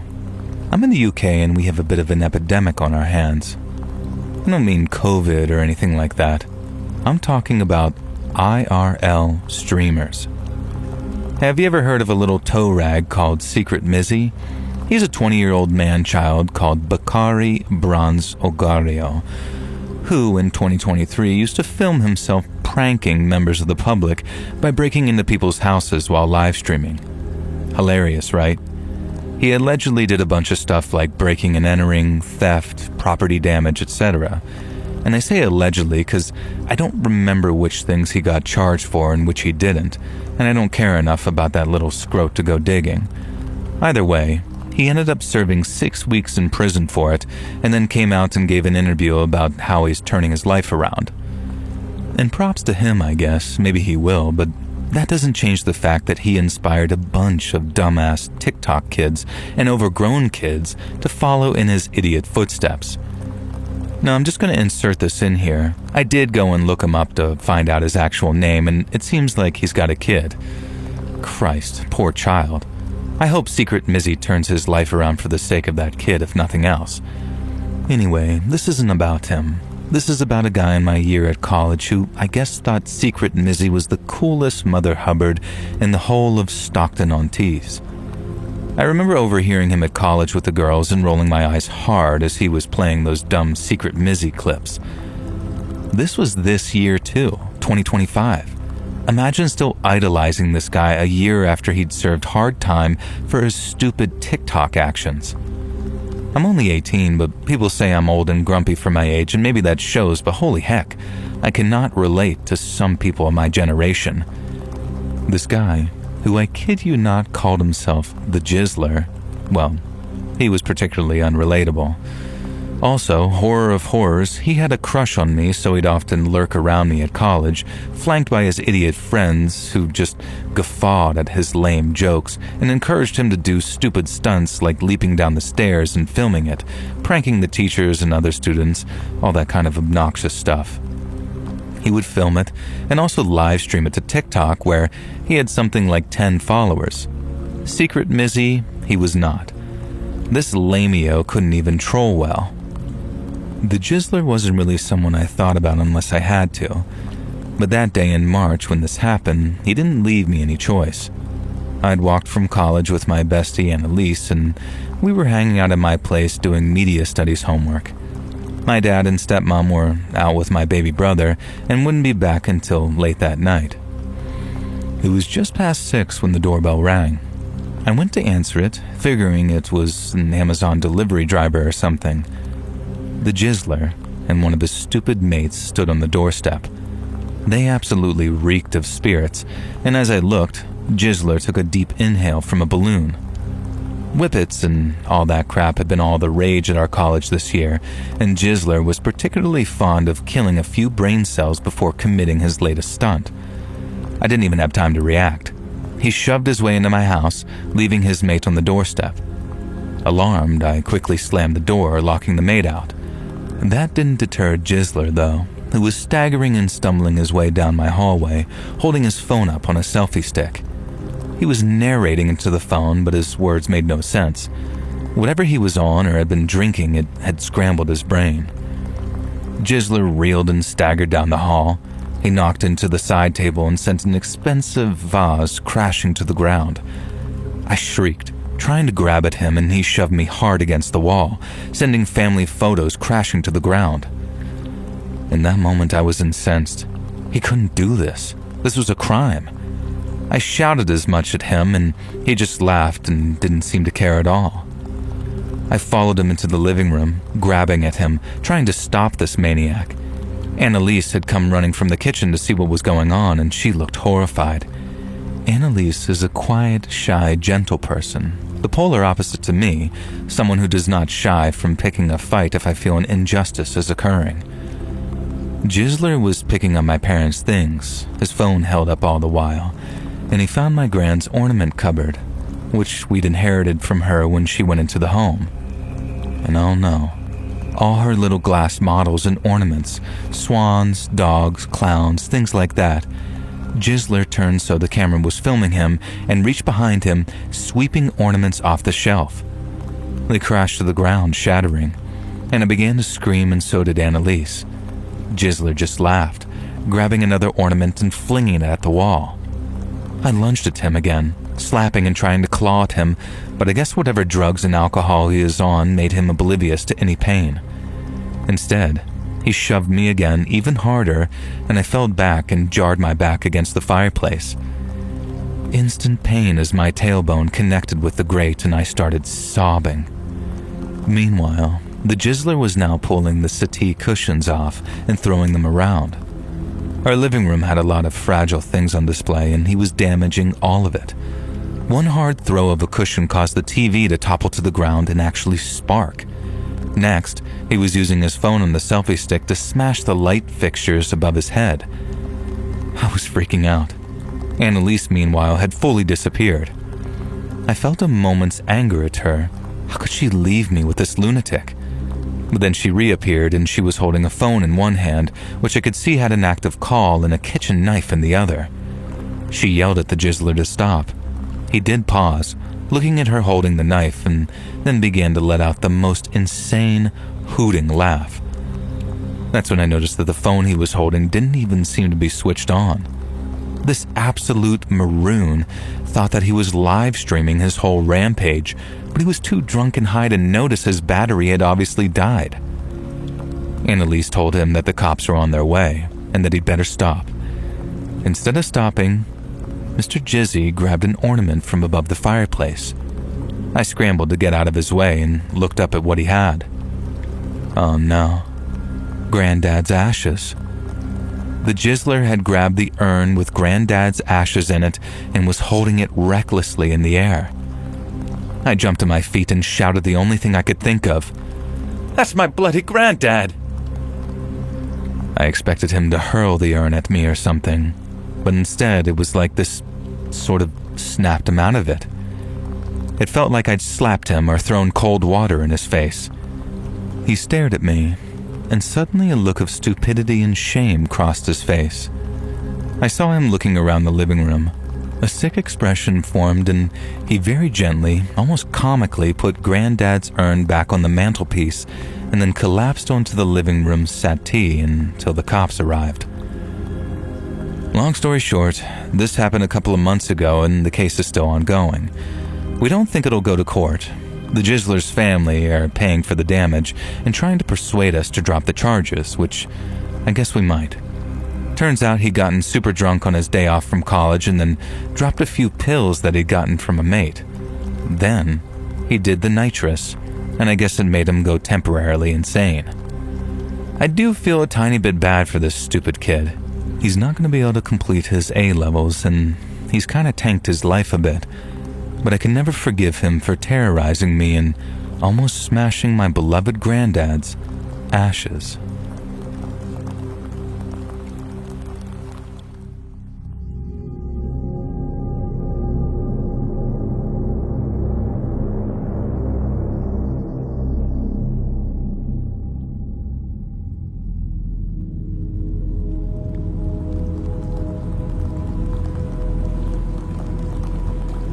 Many years ago, I was out on a trail with my group, leading them through the woods like I've done 100 times before. It was a nice day, the sun was shining and the birds were chirping, and since we'd been hiking for a couple of hours, I figured it was time to take a break in a nearby stream. It's one that I regularly stopped at with my guys, and they'd top up their water bottles or splash their faces to keep cool. And then as usual, they put down their packs, pulled out their snacks, and then started chatting among themselves. I'm keeping an eye on them, making sure nobody wanders off or does anything dumb, like stepping on a loose rock when one of the guys, a guy with a big old backpack, asked if the water's safe to drink. It was a fair question. Nobody wants to chug something that's going to make them sick, so I tell them I'll check it out like I always do. And the routine was pretty simple. I walk upstream a little, maybe 50 yards or so, to make sure there's nothing funky in the water. Usually I'm looking for stuff like dead birds or small animals that might have fallen in and started rotting, because that kind of thing can leach nasty bacteria into the stream, and I ain't about to let my group get sick on my watch. In all my years guiding, I'd never found anything worse than a few leaves or some mud, and it's usually just a quick check to be on the safe side. So I leave the group to munch on their granola bars and head upstream. It's gurgling along all peacefully, and I'm just strolling, keeping my eyes peeled, and thinking about how I'll maybe crack a joke about how it's cleaner than city tap water. But then, I stop dead in my tracks. Right there in the middle of the stream, sitting in the shallow water, is a deer's head. Not just any deer's head. It was rotten. Like really badly rotten, too. And the thing's a total mess. The eyes are cloudy, there's flies buzzing around it, and the smell hits me like a punch to the nose. I've seen dead animals before, but nothing like that, because the cut where the head was chopped off was clean. Way too clean for it to be some predatory animal. It was like someone took a sharp blade, made a hunting knife, and sliced clean through the thing's neck before they left it right in the water. My gut was telling me it wasn't an accident. It felt like someone put it there on purpose, like they wanted it to be found. I figured maybe it was a warning, though I didn't know who'd do something like that or why. I remember standing there for a second or two, just staring at it and trying to wrap my head around what I was seeing. The water's flowing around it, carrying who knows what downstream to where my group's sitting, and I knew right then we had to move. The water wasn't safe, and from what I could tell, neither was being there in the first place. The only thing was, I knew I couldn't tell the whole truth either. Those folks were out there for nothing more than an afternoon hike. If I told them the truth, they might panic, and I didn't need a bunch of city people freaking out in the middle of the woods. I put on my calm face, the one I use when I need to keep things under control, and then I tell them that we need to head back to HQ. When they asked why, I kept it simple and I calmly said that I thought there was a bear in the area, and it just so happened to be rutting season, and it's true that bears can get really dangerous during that time of year. It's a good enough story, and bears are scary, so nobody questioned it. I saw a couple of them looking a little nervous, but they trusted me to keep them safe, and that's exactly what I intended to do. I got them to grab their stuff, and then we started hiking back the way we came. The whole way back, I was keeping my eyes peeled, checking the trees and trail for anything else weird, but if someone was watching us, I sure as heck didn't see them. I kept quiet, but my mind was racing. Who'd do something like that? Was it some hunter messing around? Someone trying to just scare us a little, or something worse? I didn't know, and I didn't like not knowing. But my job was to keep these people safe, so I focused on that. I kept the group moving at a steady pace, not too fast to make them worry, but quick enough to put some distance between us and that stream. I cracked a few jokes and pointed out some birds, anything to keep their minds off that bear. They were wary at first, but I guess they trusted me enough that by the time we were around halfway back, they were chatting and laughing again. When we got to HQ, I pulled the manager aside and told him that we need to cut that trip short. I didn't go into details about the deer head, not right away at least. I just say that we spotted signs of a bear and didn't want to take chances. He nodded, knowing that I'd never call it quits for no reason, and tell me that I did the right thing. We got the group's fees refunded, no questions asked, and while they were still a little bummed about the trip getting cut short, they were happy to get their money back. A few of them even thanked me for keeping them safe, saying they'll book another trip later when the bears aren't so active.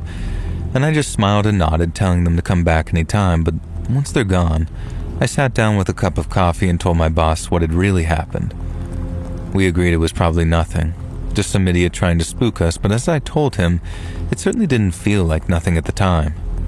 That deer's head still pops into my head sometimes like a message that I didn't fully understand yet. But the bottom line is I kept my group safe, and that's all that really counts.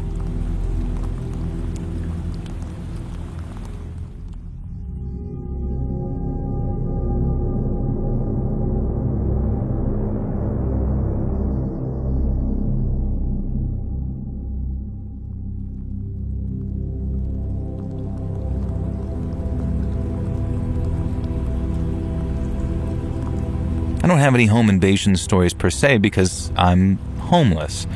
Or I guess they call it unhoused these days because sure, that's the kind of thing people like me worry about, nomenclature and word use.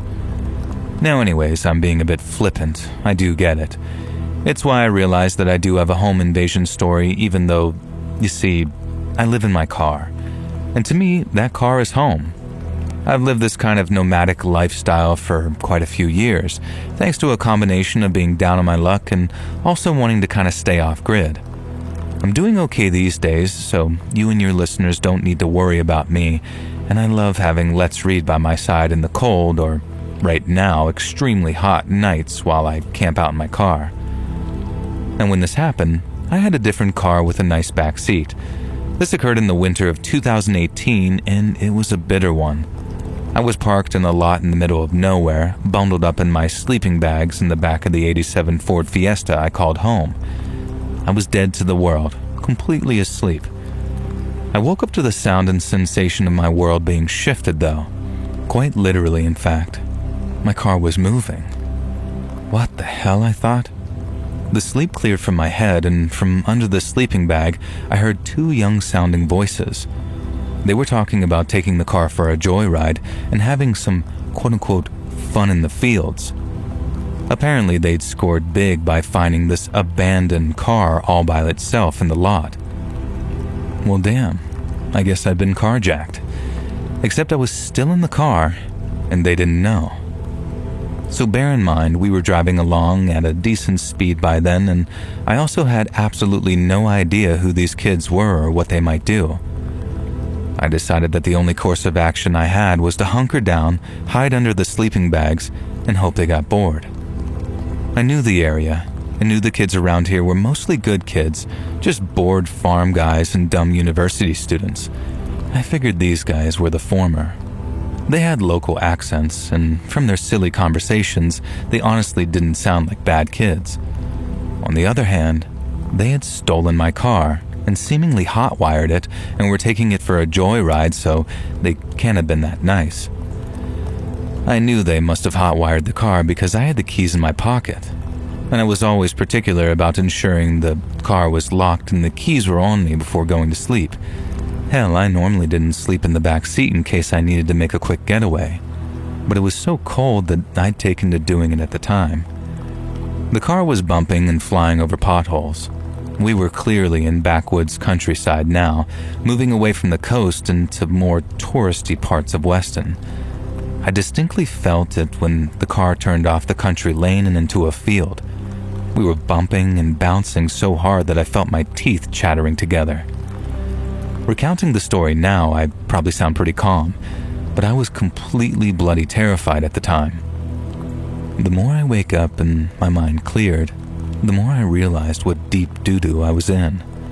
They could crash and kill us all, or maybe they'd turn around and realize, hey, the homeless chump who owns this car is still here and we better not leave him alive to ID us. I couldn't even see them, remember? I was hidden under sleeping bags and too afraid to peek out, but I figured that two bored kids probably hadn't taken the precaution to wear a mask. They drove around for a while and I was genuinely plotting my escape. My options were to spring up and surprise them and try to appeal to their good nature or leap out of the moving vehicle. They weren't going too fast, and it felt like we were on muddy ground, so I was honestly preparing to take my chances with a sudden exit. What I'd do when I got out of the car, I had no idea. I didn't have to work it out though, because very shortly after deciding I was going to jump, the car pulled to a sudden stop. The kids were muttering something about being bored, and hope of hopes, I thought I might be getting off scot-free. I even heard both of them slam the doors behind them as they left. And that's when I heard breaking glass, and then smelled the smoke. What do joyriders usually do when they're done with an abandoned car? Well, in this case, they torch it. And that's exactly what happened here. I had no idea if this is a regular occurrence in the States, but here in the UK, it was almost a rite of passage for some kids to steal a car, take it on a joyride, and then light it on fire. They'd usually target old, abandoned cars or even their own if they had reached the end of its life. Burning it and dumping it is cheaper than disposing of a car officially. So the kids had thrown a makeshift Molotov cocktail through the open window, and of course, they didn't know that I was still in the car. Flames were licking up the front passenger seat already as I tore my sleeping bags off and tried to open the back door. It was locked. I fumbled with the awkward manual lock and then began to panic. I banged on the window. This got the attention of the joyriders and I finally saw them. They were gesturing to me, and it looked like they were talking frantically. For a moment I thought they'd leave me there, let the witness burn with the evidence, so to speak. Thankfully, they were better kids than you might expect. I guess in retrospect that's why it's easy for me to say that. They ran to the car, smashed the windows, and then helped me get free. What followed was a panicked, tearful plea of contrition as the three of us ran from the field, none of us really wanting to have to deal with the cops. The boys were home from uni and swore they genuinely thought the car was abandoned. They said their friend told them that it had been there for weeks, and I choose to believe them. I've never seen two kids more sick with guilt and worry, and while it caused me some short-term inconvenience, I don't regret my decision to write the car off and abandon it.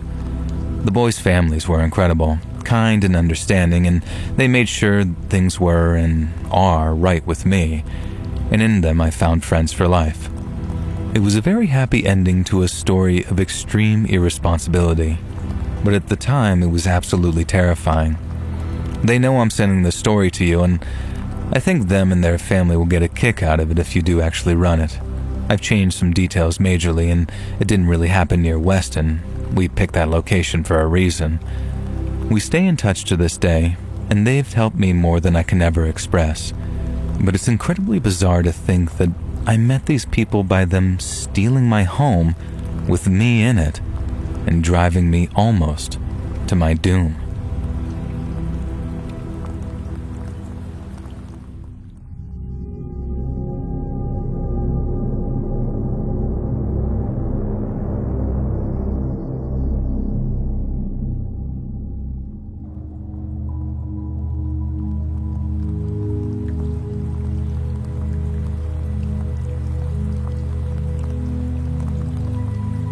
Way back in 2005, I was a 19-year-old lad living in Sheffield when I discovered a little band called Dimmu Borgir. Dimmu Borgir are a band who play black metal, and their songs are called things like Blood Hunger Doctrine, Progenies of the Great Apocalypse, or the charmingly named The Death of All Saints and the Kingdom of Hell. They dress like you might imagine them to as well, as in nothing but leather, boots with spikes on, and lots of what they call corpse paint. Picture the band Kiss and the way they paint their faces. Now imagine the most monstrously unsettling version of that possible, and that's what corpse paint is. They're not trying to look cool as such. They're trying to look genuinely unsettling, and from the moment I saw it, I was entranced. But it wasn't just the music or the clothes that fascinated me. It was the culture, and that culture can be best summed up with the story of a band called Mayhem. Or maybe it's more of a chapter in the story of Mayhem, but it's a big one. So, long story short, one current member of the band Euronymous and a former member of the band Var Vikernes got into a dispute involving royalties. But then, rather than see each other in court, they got all gangsta rap about it and started issuing death threats to one another. Eventually, the former band member tracks down the current band member and pays him a visit at home. Then, after a violent struggle, the current band member is murdered.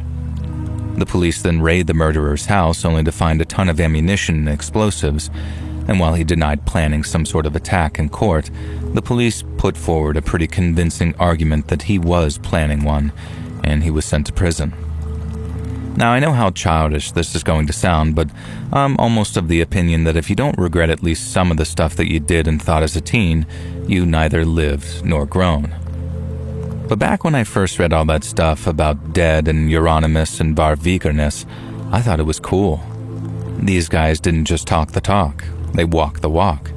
They didn't just write about pain and suffering and death, they were actively inflicting and reveling in it. And something about that authenticity was magnetic to me. The same could be said for tens of thousands of other fans too, fans who saw their own anguish and frustration reflected back at them through black metal music. A big theme in black metal was a rejection of modern society, with fans saying they felt more at home in the woods than in a town or city. And so there were all these interlinking themes of violence and isolation, anger and depression, all wrapped up in a Satan-worshipping bow. And while that all might sound quite standard for a teenage boy and his innate sense of rebellion, black metal attracted a much more genuine sort of malice. As I got more and more into black metal, I started making friends who shared my much more darker tastes. I still chilled with my old metalhead schoolmates, and I still count one of them as a close friend even all these years later. But then once a week I'd head over to a black metal night at a metal pub we used to frequent, and that's where I met Toby. Toby called himself Corpse Eater, but I'll just call him Toby here. Of all the black metal fans that used to drink in the Dove and Rainbow, he was the most hardcore. He also had what you might call an aura of darkness about him. Toby didn't just make black metal his whole personality. He'd actually been to Norway, the genre's birthplace, and had visited the site of the Holmenkollen Chapel.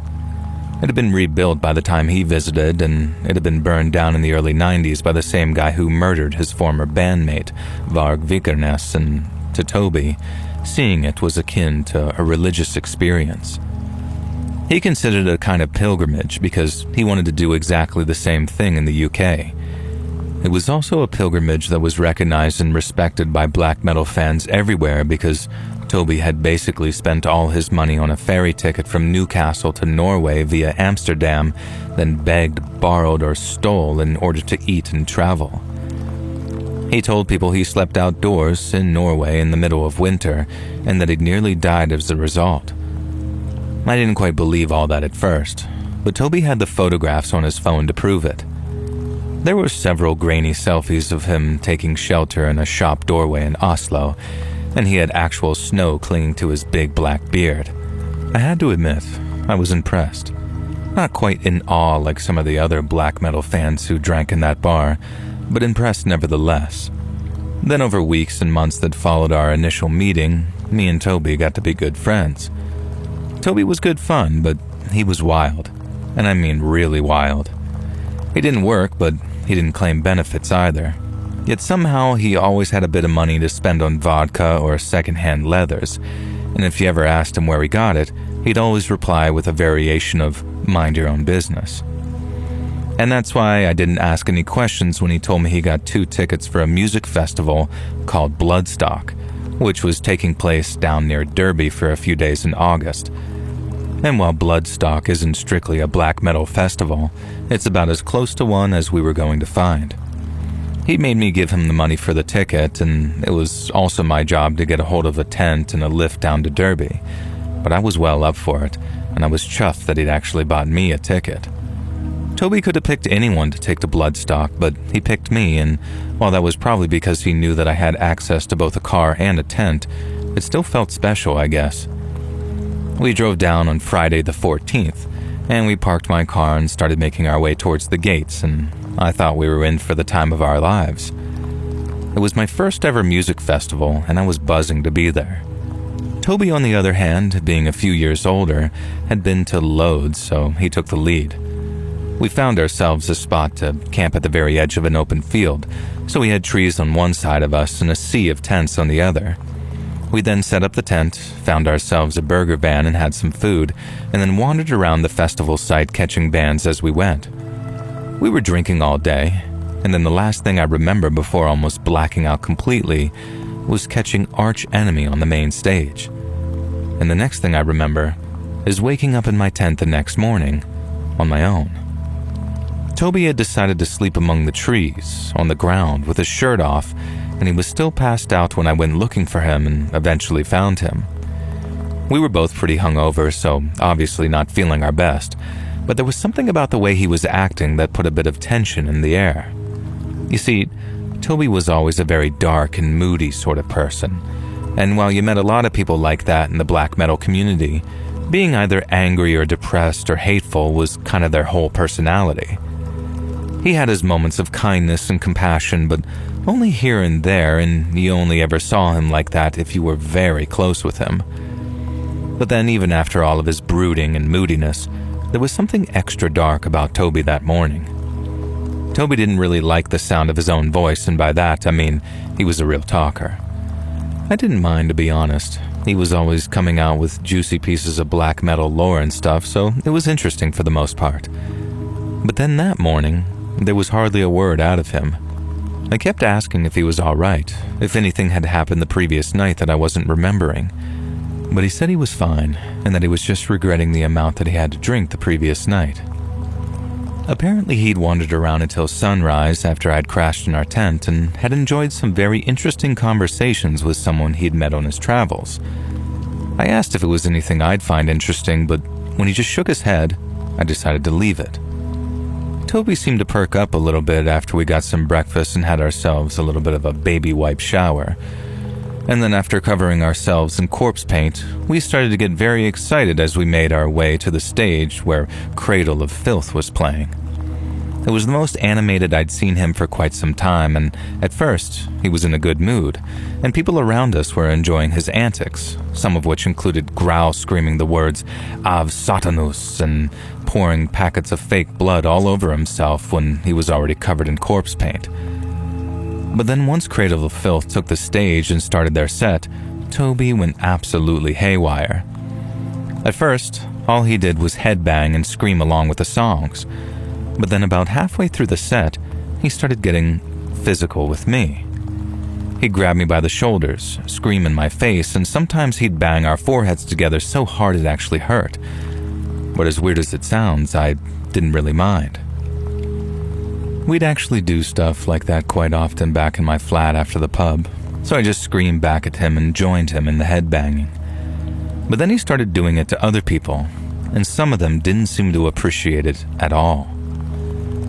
A few guys seemed to enjoy it at first, when Toby grabbed them and started screaming, but when he headbutted them hard enough for it to hurt, they'd either shove him off or try and go for him, at which point his mates would hold him back to stop everyone getting carted out by security.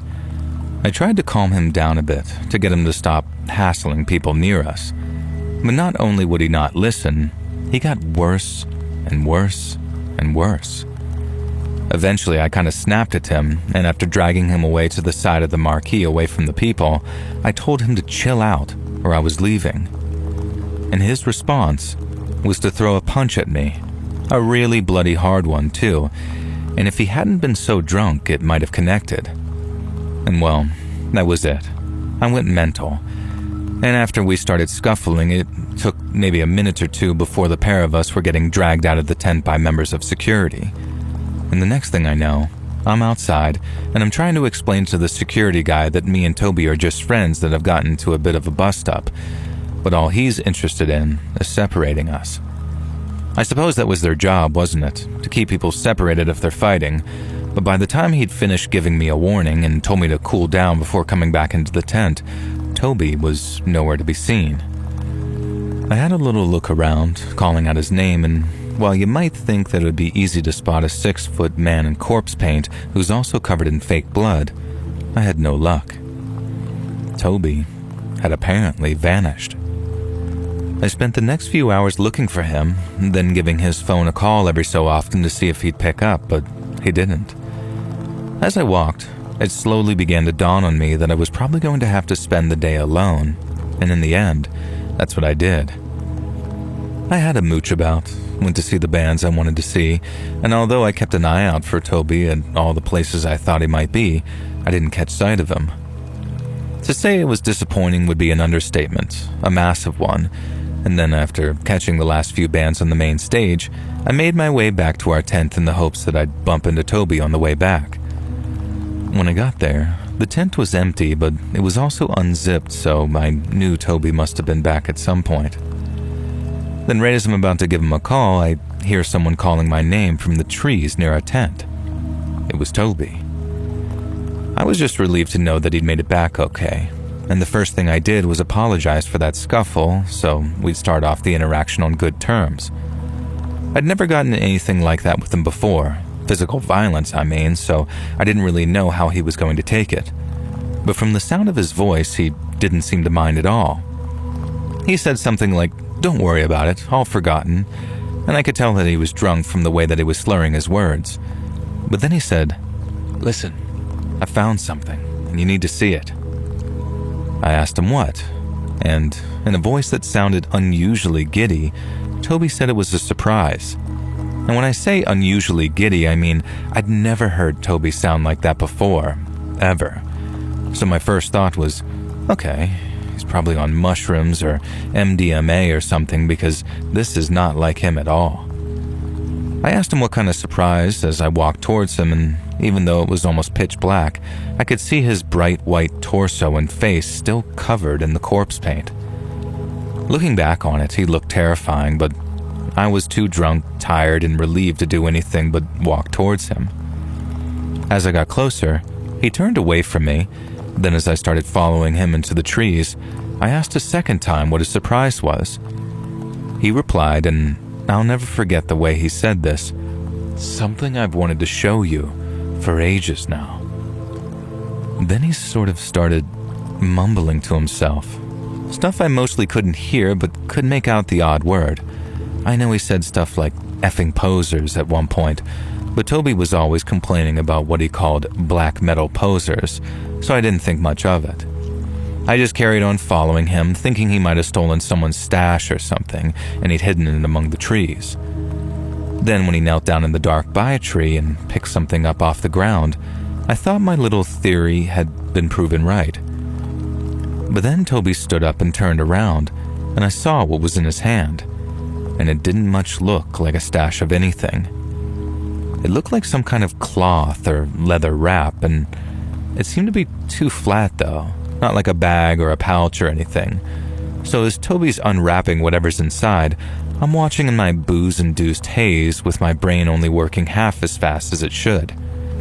Because when that wrapping fell away, revealing a long, curved, and silvery-looking blade in Toby's hand, all I said at first was, "Cool, where'd you get that?"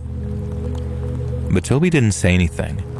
Instead, his face twisted up with this horrible look of determination, and the big gothic-looking Bowie knife thing that he had started trembling in his hand. I remember taking a step back and asking him, "Mate, what are you doing?" But he still didn't say anything. All I could hear was his breathing getting deeper and louder as he worked himself up to do something I never thought possible. I asked him again what the F he was playing at, but that time, he lunged at me with the knife, swinging it wildly as he did so. He swung it so hard it made that little swishing sound as it split the air, which should also give you a clue to how large it was, not just how sharp or how fast he swung it. I had enough distance between us to avoid his swing, but afterwards, I had to speed up to keep a safe distance because Toby was starting to speed up and getting more and more keyed up as he did. I went from asking what the hell had gotten into him to screaming for him to keep his distance and stop swinging the blade. We'd now gone past our tent, and I was walking backwards past other people while trying not to trip over their guide ropes. I was still shouting at him to stop, and since there were literally hundreds of people around, gathered in little circles outside their groupings of tents, it took just a few seconds before people clocked what was going on. I was literally begging them to help me when this big fella stepped in. I remember he had a mohawk, a long one tied back in a ponytail with the sides of his head shaved.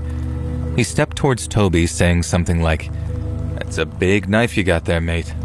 Why don't you give it here before someone gets hurt?"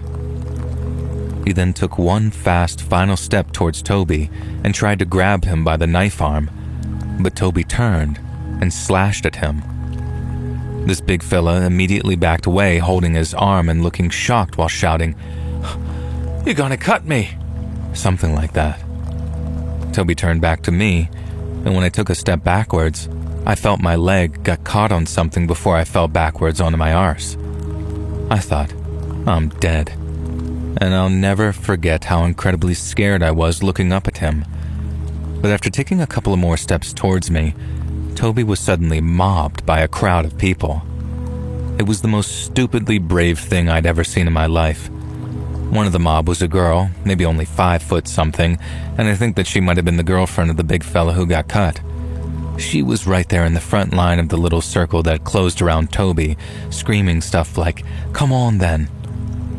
I remember watching in awe for a second before someone dragged me up and asked if I was okay. It might sound a bit weird, but at the time, I was terrified for Toby.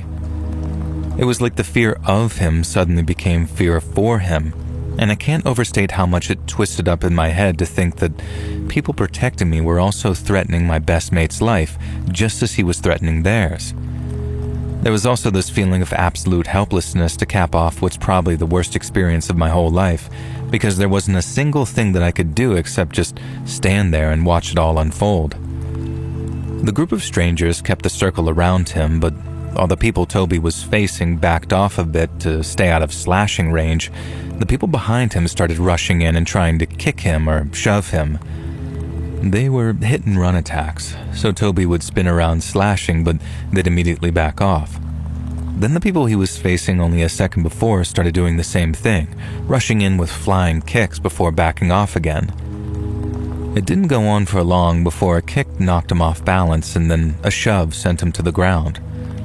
Then when that happened, people just dived on him, and it was complete and utter chaos for a few minutes until a mix of festival security and police ran up shining torches and screaming at people to get back. It was madness, complete and utter madness, and I had this horrible feeling of dread that when they cleared away all those people, there might be 1 or 2 who didn't get up again, Toby included. Once the police arrived, it didn't take long before people either ran or backed off from kicking the crap out of Toby. I remember seeing a policeman putting handcuffs on him as he lay on his front with his face all covered in blood. He'd gotten the kicking of a lifetime, and he didn't so much as squirm when the policeman locked his wrists together. I don't think he even knew what was going on, and I remember thinking that he must have been knocked out and was only just coming to. Someone gave one of the policemen the knife that he'd been trying to stab me with, and then someone else directed one of them over to me like, he's the one he was trying to stab. That policeman ended up asking me questions. Then the next thing I remember, a load of medical people were treating Toby, along with, I think, 3 or 4 people he'd managed to cut or who'd been hurt in the chaos. I remember telling the policeman that we'd had a bit of a scrap earlier that day. Then I hadn't talked to him all day till I returned to my tent at the end of the last show. He asked if Toby was on drugs, and at first I sort of instinctually said no. But then realizing how stupid I was being, I changed my story and told them that, yeah, Toby was probably on all sorts of things. But that still didn't explain why he'd tried to kill me. He was a weird guy, one that many people might call a psycho, but I hadn't known him to have any violent tendencies. Not till that night at Bloodstock back in 2009. And looking back on it all these years later, saying that I didn't know that he had violent tendencies seems kind of naive. Toby glorified violence, and he did it constantly. Deep down, I think I always knew that he had it in him to really hurt someone. I just didn't think that person would be me, and neither did I expect the entire black metal community in Sheffield to take his side and not mine. When I realized they all cared more about his arrest and trial than they did about whether or not I was okay, I stopped drinking at that bar and stopped hanging around with the people who drank there. They never said it outright, but I knew they blamed me somehow for what had happened to him, and I had to explain to one girl how it wasn't even me that was pressing charges. It was the CPS on behalf of the people he'd slashed. I heard he got 2 years in prison from one of the few people I stayed in touch with. Then after that, I never saw or heard from him ever again, and went back to hanging out exclusively with my friends from school, half of which knew what a wrong'un Toby was from the moment they'd met him in that bar. I still listen to a bit of black metal every now and then, but since my tastes have evolved over the last 20 years or so, it's mainly for the nostalgia value. I don't idolize the bands anymore, and I find the vibe of some of the darker bands just kind of cringeworthy these days. Music is supposed to make people happy and bring them together, and for the most part, that's exactly what black metal does. But I know firsthand that for some people, all that worship of Satan, violence, and death, it's not just theater. It's a reflection of something much, much darker they carry inside of them.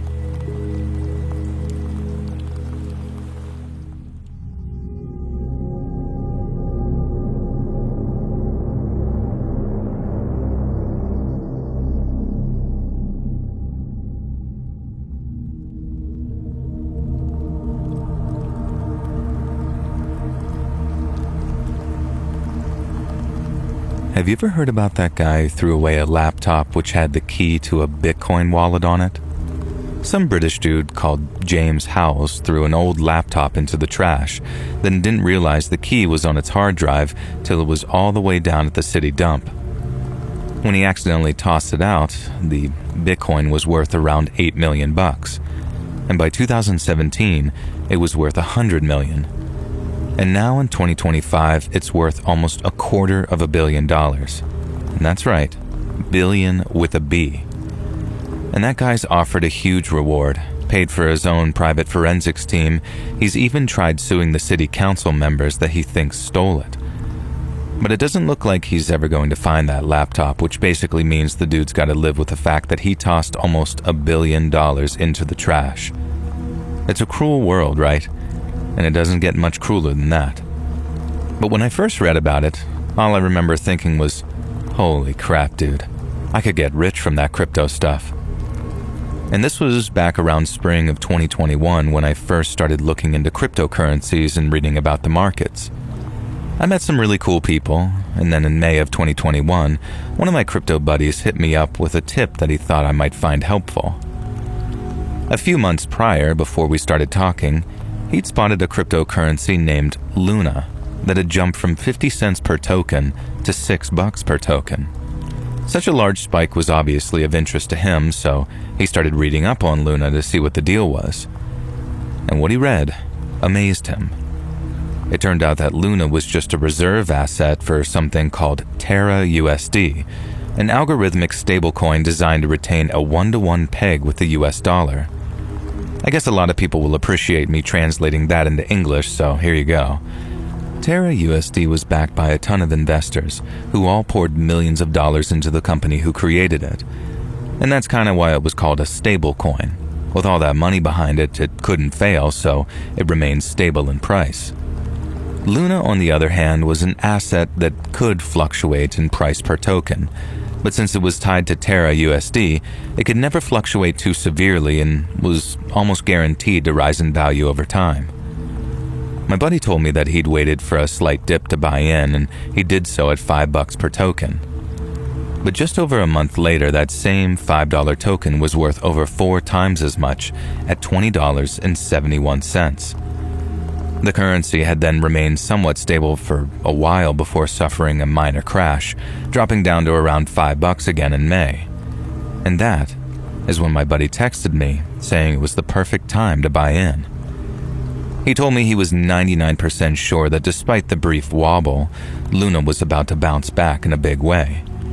There was already talk of interest returning, no doubt because of its ties to Terra USD, and my buddy was so confident he bought a bunch more tokens before he decided to text me. That was the thing that really swayed me, and I remember joking with him saying, well, if we go down together. And then since I had a grand total of $490 saved, I bought 100 Luna tokens at $4.81 apiece. When I told her, the girl that I was seeing at the time thought I was nuts, and so did an offline friend of mine named Chris.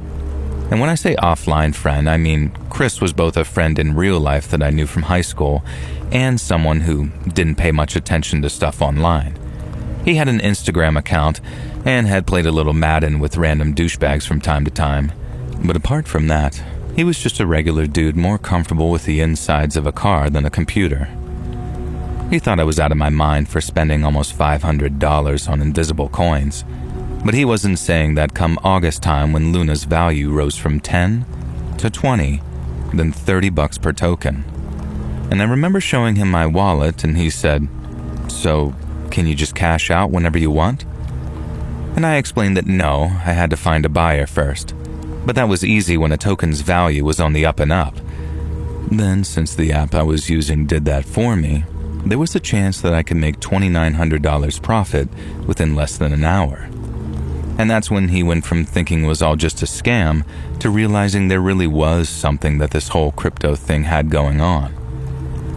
He sat on my couch, asked me a bunch of questions about it, and I answered everything as best I could given my own limited experience. I was honest too.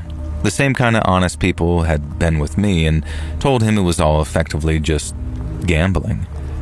But that in Luna, myself and a whole bunch of other people had found something with potential for long-term stability. It was still a gamble, but it was just about the safest bet out there for the time being. And for the remainder of 2021, Chris would always ask about my crypto wallet every time we hung out, and it was always good news. Every time he was over, he'd see how much Luna had risen in value, and he'd always make some offhand comment about giving me a bunch of money so I could turn him a quick profit. I didn't think that was such a hot idea, and had always given him the advice that I got. Watch the markets for a while, get to know the system, and then be headstrong and patient enough to make the right buys at the right time. To really profit, you had to wait for a crash, and by the holidays of 2021, when Luna had risen from $30 to $60 to $93 and change, it didn't look like one was coming anytime soon. I told him I'd hit him up the moment one happened. After a very brief drop, which I didn't quite think was the right time, Luna dipped all the way down to around $45 a token at the end of January 2022. I gave him a call and told him it was the perfect time to buy himself in. And then, after talking him through the process of obtaining a crypto wallet, I asked him how many coins he wanted to buy. I don't really know what I was expecting to hear. Maybe a figure similar to my own. A nice round number like 100 or 50 given how much more expensive it was by then. And so when Chris told me he wanted not 100, but 300 tokens, I was a little taken aback. I thought I was being kind of wild fronting $4,000. Then there was Chris making an investment of almost $14,000, and he was not a rich guy. When I asked if he was sure, he seemed confident as can be, and I guess he based that confidence on what I told him. Every time Luna took a dip, it came back stronger than ever. So just over a month later, when it had risen from less than 50 to over $100 a token, we both figured he'd made the right choice. Chris's investment was now worth almost $30,000. He'd doubled his money, and as you can imagine, he was very, very happy with me. By the start of April 2022, Luna was almost $120 per token, and my buddy Chris was not only singing my praises every chance he got, but seemed convinced that we were going to be millionaires by the end of the year. I remember one time we were drinking in a bar after a Red Sox game, and he started getting kind of emotional, saying something like, "Dude, I really appreciate what you done for me. This could change my whole life." I told him I doubted that we'd be that rich come the end of the year, and that I was planning on selling my tokens as soon as they hit $150. I'd make an insane profit that way, and if Chris did the same thing, he'd more than triple his money. And then, with a little patience, we could wait for another stable coin to be minted, which wouldn't be long in light of Luna's success, and then start the process all over again. That was my theory anyway, but Chris took it as gospel. I said what I said to try and bring him back down to earth, and maybe it was the Bud Light talking, but he says, "Told you, dude, it might not be this year, but we're gonna get rich off the back of this thing, and I got you to thank for it." In the moment, I felt really proud of myself, honestly. It was probably going to make a ton of money off the back of my Luna purchase, but I'd also helped a friend out too. Not in a life-changing way by any means, but over time, if we played our cards right, the passive income would probably prove to be life-changing. And that was the start of April. And by the end of the year, if the market trends persisted, Luna was estimated to rise to somewhere around $200 a token. But as the saying goes, man proposes and God disposes. Just a few days after our drunken heart-to-heart in that sports bar, when I'd felt on top of the world for helping make Chris a little money, Luna took a sharp dip. And then over the next 2 weeks or so, it went from around $120 per token to about $75 per token. Chris called me for reassurance, and I told him what I always did. Every dip was followed by a new peak. It had been that way since Luna was created, and all we had to do was wait a few days for the value to creep back up. It didn't even take 24 hours. The next day, Luna had shot up from the floor price of $75 per token to about a nicer $90 per token. And then after a little more fluctuation, it stabilized at around $95, with every expectation of increasing further in value through May of 2022. Now May starts, and just as predicted, Luna's prices rose again. And then somehow I ended up coming down with this really terrible case of something and was basically bedbound for a couple of days with the exception of trips to the bathroom to puke or poop. And I remember checking my portfolio at one point and seeing Luna had dipped to just under $70 per token. But I wasn't worried, and I had every faith that it'd do its usual thing of skyrocketing to a new high after a period of fluctuation. A lot of stuff after that is kind of hazy, and I remember passing out for at least 13 hours or so once the worst of the sickness was out of me. But then when I woke up at around 3:30 a.m. on May 11th, 2022, a date that'll forever be burned into my brain, I realized my entire world had been turned completely upside down. After tracking Luna's value, I realized that maybe only an hour after I passed out around 13 hours before, it had dropped from just below $70 to $33 per token. A couple of hours later, it sank to $16 per token, and then I literally watched it in real time as it dropped to 15, then 14, then unlucky 13, right before my very eyes. I never thought that I was the fainting type, I had been in a bad accident as a teenager and seen the meat on the inside of my leg when the broken bone tore its way through the skin. I didn't feel lightheaded. I didn't pass out. I just thought, uh-oh, I need an adult. But when I looked at my phone that morning, I saw Luna's value falling and falling and falling, and I had to sit back down on my bed to keep from falling down actually. My head was spinning, my chest felt tight, and I had to keep taking super deep breaths to keep myself from, I don't know, either puking or passing out or descending into some kind of manic freakout. I started checking forums, message boards, and group chats I was in for any clue as to what had happened. I hoped to God I'd read something reassuring, something about Luna being set to bounce back after suffering a glitch or miscalculation in the blockchain or whatever. But I saw the opposite. Luna had crashed and it wasn't coming back. But how the hell had such a stable asset suddenly crashed and burned like that? Okay, so remember how I told you about Luna being tied to that Terra USD, and how that was tied to the US dollar to keep everything nice and stable? Well, that turned out to be a lie.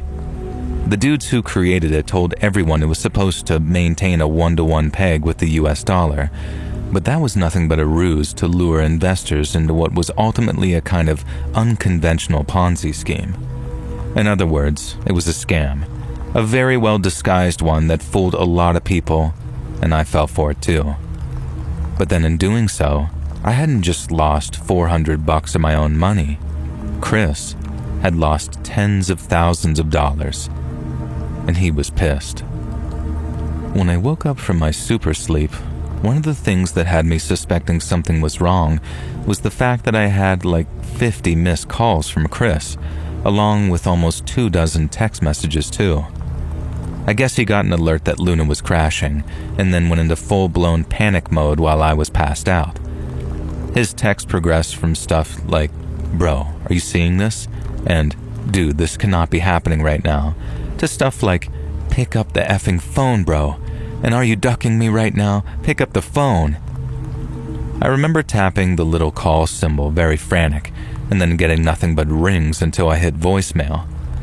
I told Chris to call me back as soon as he was awake because even though his last call had come almost 40 minutes prior, I figured that he had to sleep since 4 a.m. was fast approaching at that point.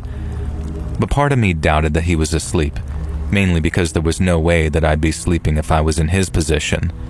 And I was right, because maybe only 15 to 20 minutes later, someone started buzzing my apartment from downstairs. I have one of those little intercoms, the kind with a little screen so you can see and talk to the person buzzing you, and I had a pretty good idea of who it was before I saw. It was Chris, but he didn't look angry. He just looked almost deflated. I pressed the intercom button and told him to come on up, and then I walked back into my kitchen to turn on my coffee machine and let it warm up, because I figured that we had a long and painful heart-to-heart ahead of us.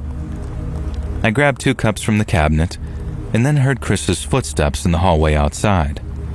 I started walking to the door and then said something to him like, "Hey man, I'll open up."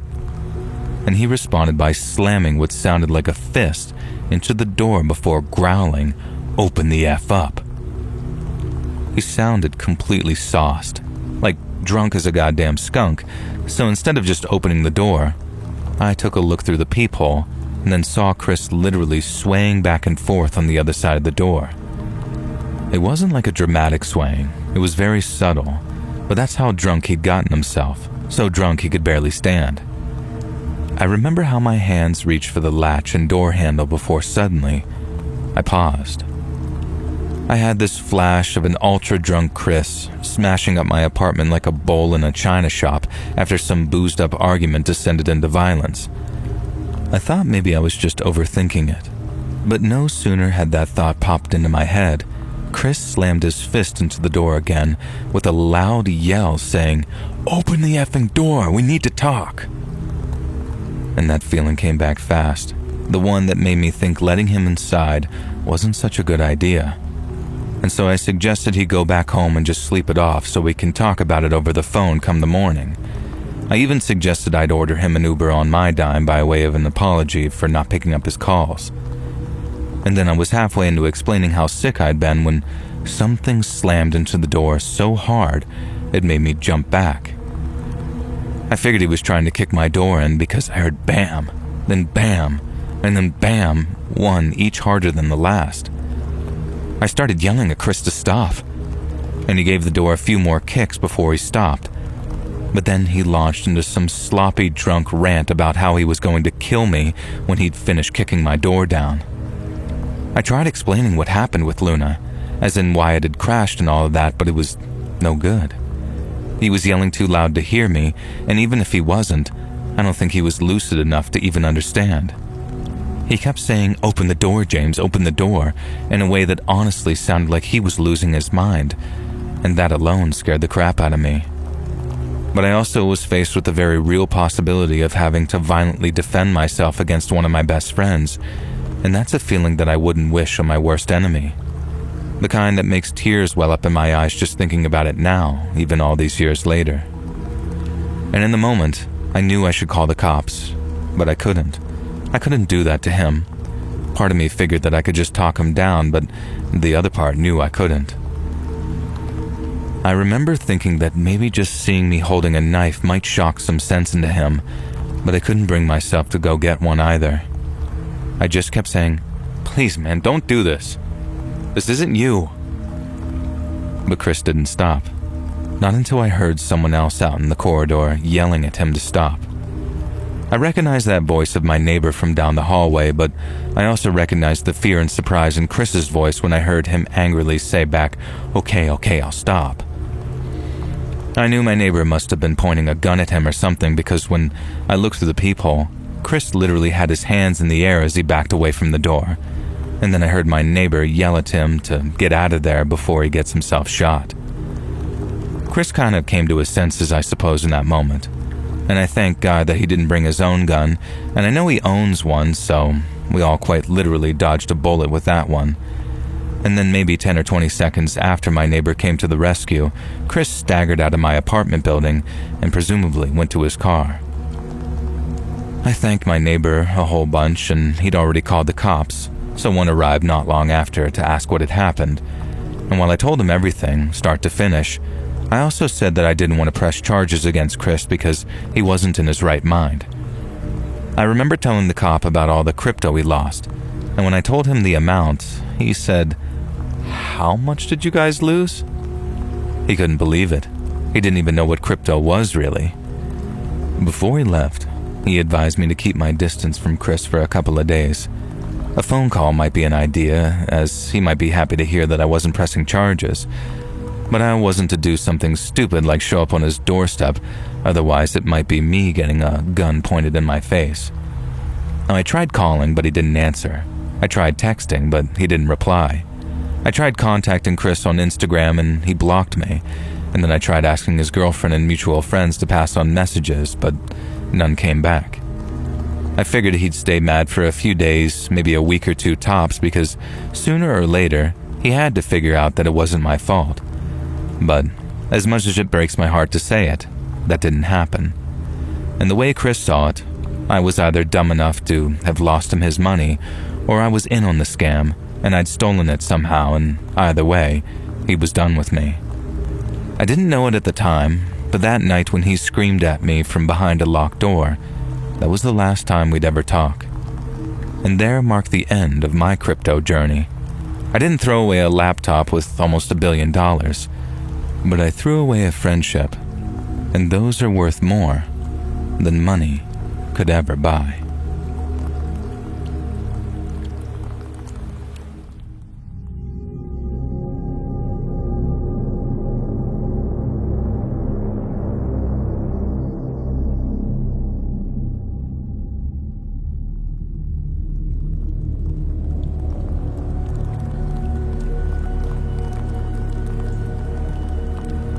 Born on September 20th of 1961 in Baltimore, Maryland, Sharon Rena Lopatka was the first of 4 daughters born to Mr. and Mrs. Abraham J. Denberg.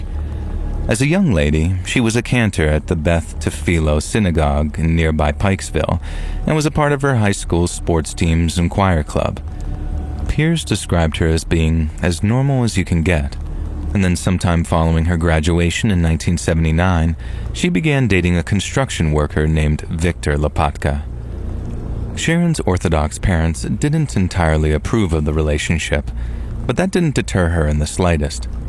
She moved into his Hampstead tract house in 1990, and they married the following year. In 1995, Sharon and Victor were living in Ellicott City, and to bring in a little extra cash each month, Sharon began an online advertising business based out of their home. Her first venture, House of Dion, sold mail-order home decor guides for $7 apiece. An advertisement on the website read, "Home decorating secrets seen in the posh homes from the New England states to the Hollywood homes can now be yours. Never published before. Quick, easy ways to decorate your home." Sharon proved such an effective advertiser that she was able to begin selling her copywriting skills for $50 per copy, and did so under the trading name Classified Concepts. Victor, who was initially skeptical of a nascent internet's money-making potential, was as proud as he was surprised by his wife's success. He encouraged her to continue her enterprising ways, which resulted in Sharon spending more and more time on the internet. In addition to her copywriting and home decor guide businesses, Sharon began managing the sales department for several websites offering psychic readings to its users. She also negotiated herself a percentage of sales from other services, some with premium rate telephone numbers by advertising them on her websites. Within just a few short months, Sharon had transformed their home computer into a home enterprise, and it's clear she recognized the internet's near limitless capacity for commerce. Yet unfortunately, in her quest to provide for her family, Sharon began venturing into the seedy underbelly of the Let's Read YouTube channel. Yet unfortunately, in her quest to provide for her family, Sharon began venturing into the seedy underbelly of the World Wide Web. Even in the internet's earliest years, the adult entertainment industry fielded a strong presence, having recognized the potential for widespread distribution and subscription-based payment systems. Sharon was no different, and immediately saw what a huge demand there was for online adult entertainment. With her strengths lying in marketing, Sharon offered her services to a number of distributors, and once again found a huge demand for her lucrative skill set. Yet it wasn't long before Sharon observed another pattern of online behavior. The more extreme the adult entertainment, the more money there was to be made. Sharon noticed that those interested in the more extreme varieties, which depicted subjects being restrained, hypnotized, or chloroformed, would pay double, or sometimes triple what consumers of milder varieties were willing to hand over. And to her, it was a no-brainer. She could receive up to 3 times her regular rate of pay for the same amount of work, and so, under the pseudonym of Nancy Carlson, she once again raised her salary ceiling, much to the delight of her husband. As Sharon began tailoring her online expertise to the more perverse and depraved, she began selling her undergarments, and it's here that her interests appeared to shift from professional to personal. She transformed the mere pseudonym of Nancy Carlson into a full-blown online persona, and while visiting obscene chat rooms, would pretend to be a 300-pound dominatrix who starred in several adult films. It's believed Sharon would offer a certain kind of online chat session in exchange for cash, which once again contributed to her ever-rising revenue. But somewhere along the way, her behavior took a dark turn. She began posting advertisements which claimed her ultimate fantasy was to be kidnapped, tortured, and killed by a masked stranger, and did so with such authenticity that it generated a huge amount of activity. Some offered to fulfill her fantasies, while others, such as a user named Tanith, felt Sharon was going too far. Tanith, who claimed to be some kind of online activist, appeared concerned for Sharon's mental health and gently warned her of the potential consequences. But Sharon did not explain that her posts were eccentric entrepreneurialism, nor did she claim that they were just unrealistic fantasies. Instead, she replied, "I want the real thing. I did not ask for you to preach to me." It was a Sunday morning on October 13th of 1996 when Sharon told her husband she was driving over to Georgia to meet some old friends. Her husband wished her a safe trip, then went about his day as normal, but Sharon was not headed to Georgia. Instead, she drove for 45 minutes towards Baltimore's Pennsylvania station, then arrived in Charlotte, North Carolina at around 8:45 p.m. Around the same time she arrived in Charlotte, Sharon's husband noticed a handwritten note she'd left lying on the kitchen table. It's not clear exactly what was written, but not only did Sharon request that her husband refrain from searching for her, but she wrote, "If my body is never retrieved, don't worry. Know that I'm at peace." Victor rushed to inform police that his wife was missing and potentially in danger, but it was already too late. Sharon had already met with the man she'd made an unholy arrangement with, Robert Glass. For nearly 16 years, Robert Frederick Glass lived an unremarkable life as a computer analyst working for the government of Catawba County. He wed a woman named Sherry, with whom he'd shared 3 children, and their marriage lasted 14 happy years until May of 1996, when Sherry logged onto her husband's computer. There in Robert's email account, Sherry found several emails she later described as raw, violent, and disturbing. Under the usernames Toyman and Slowhand, Robert had secretly been visiting illicit chat rooms for years. But he wasn't simply swapping pillow talk with like-minded strangers. He seemed to delight in the prospect of inflicting suffering on the innocent, and he did so in a way that suggested it was far more than just a mere fantasy.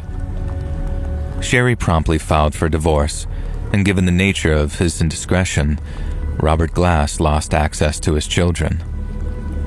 This proved understandably devastating for Robert, but instead of pulling himself away from such perversions and living a cleaner existence, he poured himself into his depravities as a coping mechanism. Over the months that followed, Robert sank deeper and deeper into debauchery and grew steadily more fixated on the thrill of inflicting suffering and taking lives. Then eventually, in August of 1996, Robert Glass found one of Sharon's posts, and the two began an unhealthy and obsessive online affair. They exchanged 900 pages worth of emails in just over a month, before eventually coming to a nightmarish agreement. They would meet up, then after a few final days of depravity, Robert would end Sharon's life. During the missing persons investigation that followed her husband's report, detectives gained access to Sharon's computer, and it's here they discovered the exact nature of her communications with Robert Glass. Maryland detectives swiftly contacted their North Carolina counterparts, who arranged for Glass's home to be put under surveillance. Officers then spent 24 hours staking out his house, but there were no sightings of Sharon Lopatka. And then finally on October 25th, a judge issued a search warrant for the home and police swooped in. Inside the house, officers discovered several of Sharon's belongings in addition to bondage equipment and drug paraphernalia. They also uncovered a .357 Magnum handgun along with several computer disks which appeared to contain child exploitation material. But it wasn't until officers searched the home's backyard that they made the most chilling discovery of them all. Buried under a mound of soil around 75 feet from the house, officers unearthed body parts belonging to Sharon Lopatka. Glass was at work when he was arrested, and then after being charged with first-degree murder, he was held without bond at the Caldwell County Jail. He pleaded guilty to voluntary manslaughter and exploitation charges on January 27th of the year 2000, and was sentenced to between 3 and 6 years in the Avery Mitchell Correctional Institution. Glass was also sentenced to an additional 27 months on federal charges of second-degree minor exploitation to be served consecutively. In an interview conducted during his imprisonment, Glass admitted to fulfilling Sharon's torture fantasy, but was quick to add that her death was an accident. "I don't know how much I pulled the rope," he said, "but I never wanted to kill her." John Butts, the chief state medical examiner of North Carolina agreed with Glass's claim that the strangling was accidental. Police did not. They described the death as intentional, and unfortunately for Glass, they had 900 pages of written evidence to support their claim that Sharon's murder was both intentional and premeditated. The Lopatka case was reportedly the first in which a murder suspect was put in custody by a police department based purely on email evidence. Then, in its aftermath, most of the media coverage emphasized the dangerous consequences of meeting strangers from the internet. Several people requested that a type of censorship be created to better protect humans from killings like that of Lopatka's. Scott Bradner, a consultant with Harvard University's Office of Information Technology, vehemently disagreed. Blaming the medium for the difficulty of some people who exist in society is wrong, he said. It's the Luddites of the world who claim new technology is inherently evil. Sharon's case might be symbolic of the risks associated with spending too much time online, but her malady is not a new one. One evening in September of the year 1791, a Czech composer living in London named František Kotswara decided to visit a lady of the night. A few hours later, once the pair had eaten dinner, Kotswara paid Susanna Hill 2 shillings before requesting she castrate him. Hill refused, but agreed to strangle Kotswara during intimacy. But then, by the time they were finished, he was dead. One of the first recorded cases of what we might call carnal asphyxiation, Susanna Hill was charged with František Kotswara's murder. But following her trial at the Old Bailey on September 16th, the jury accepted her testimony and she was acquitted on all charges. Robert Glass, on the other hand, received no such mercy. He was incarcerated at the Avery Mitchell Correctional Institution in North Carolina, then spent the next 2 years as an exemplary prisoner who appeared racked with regret. The guilt seemed to have weighed heavily on Glass's heart too, because on February 20th of 2002, just 2 weeks before he was set to be released, he suffered a massive myocardial infarction. Glass was rushed to the Spruce Pine Community Hospital, but was later pronounced dead at exactly 1:30 a.m. the following morning. His death marked the end of a terrifying chapter in the history of digital criminality and illustrates what can happen when dark, violent fantasies collide with the harsh light of reality.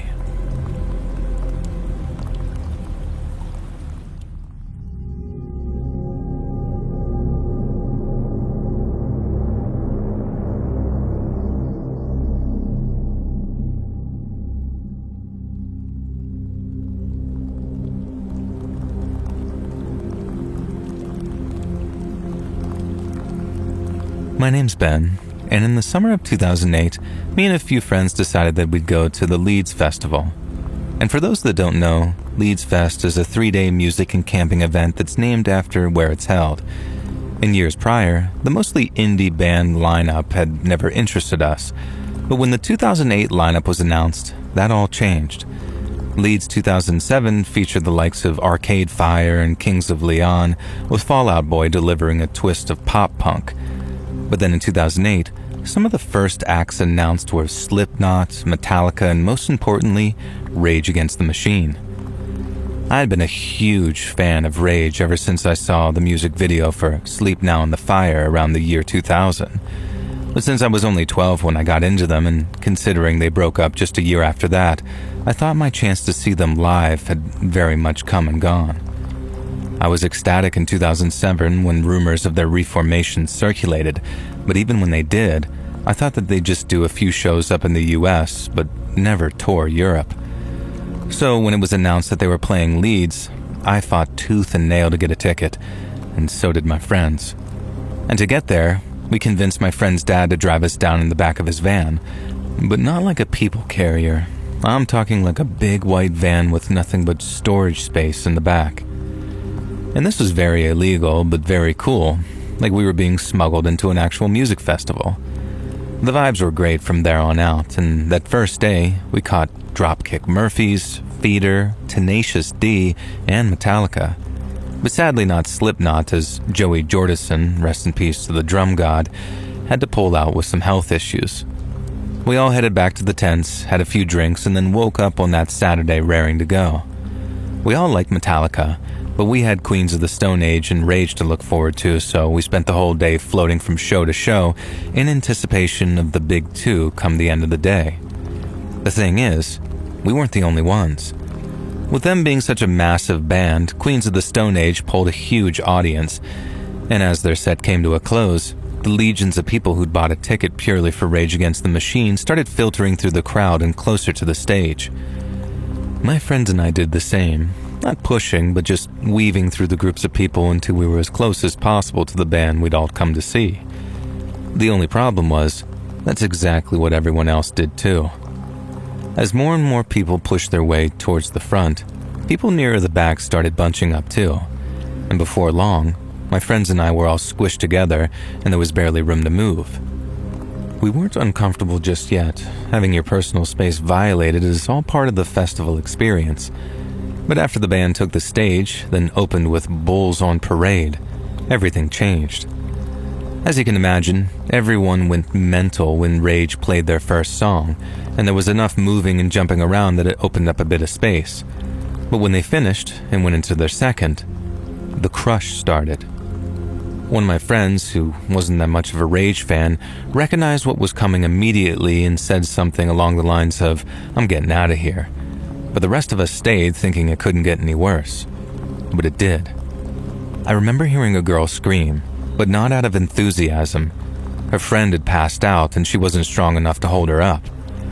I saw someone trying to help the two girls, but almost everyone else was too distracted by the music and the band on stage to pay attention to anything else. They were right in the middle of the mosh pit too, so people were smashing into them, and after they fell down, they were in real danger of getting trampled by the people who surged forward whenever there was space. I tried to push through the crowd to give the lad helping them a hand, but I realized I couldn't. The crush where I was at was so bad it was getting hard to breathe. If memory serves, Rage were about to launch into their second song, but then they suddenly stopped playing to call attention to what was occurring. People at the front, the ones being crushed up against the metal barriers, were passing out because they couldn't breathe. Security was having to shove people back before dragging the unconscious ones over the barriers, and when Rage's lead singer saw this, he stopped the show and ordered the stage lights to be turned up so people could see what was going on. I had totally lost my friends by then. The crush took us all different ways as people were pushed together and apart and away from one another. The sense of helplessness was horrible, and although I never really got the sense that I might die, I knew that there was a chance others hadn't gotten so lucky. But as a friend of mine pointed out, there was a kind of naive ignorance in me thinking that, which probably amounts to some kind of mental shield. If the band hadn't stopped the gig when they did, then I really could have been one of those getting crushed or trampled on, and the longer it went on, the worse it would have gotten. Just look at what happened with that Astro World Festival in America. It's absolutely terrifying to know that me and my friends were just minutes away from a very similar, if not identical, outcome. The second there was enough space, I started pushing my way through the crowd quite forcefully, and I won't lie, I was properly panicking by then, and I didn't care if I'd waited almost a decade to see Rage Against the Machine. It wasn't worth losing my life over.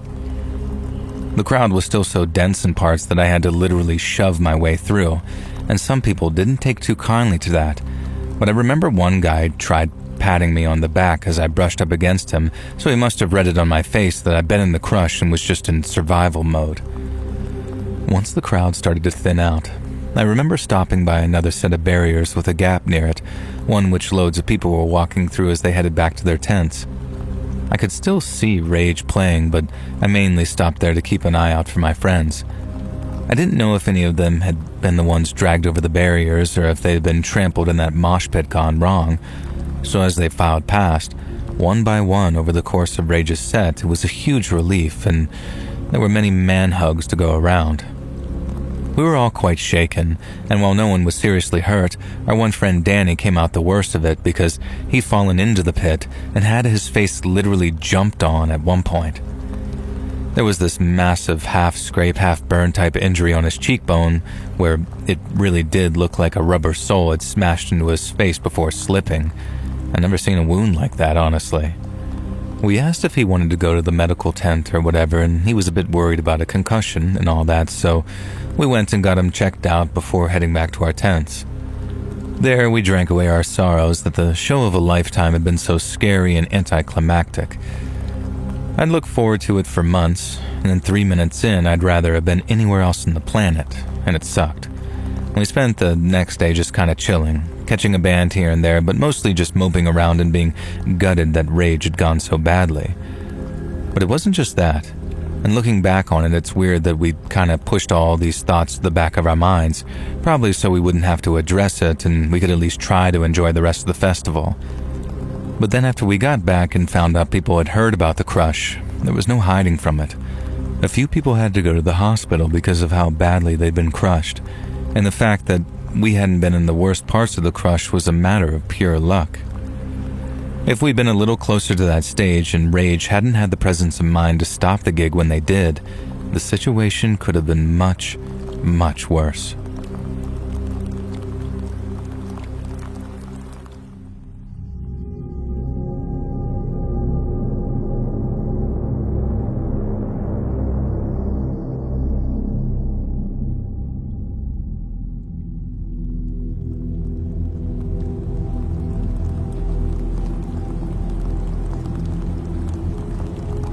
In the pre-dawn hours of a cool September morning back in 1998, the sleepy English town of Charbury in Oxfordshire was stirred by the low hum of police vans as they converged on a small 2-story home on Crowborough Villas.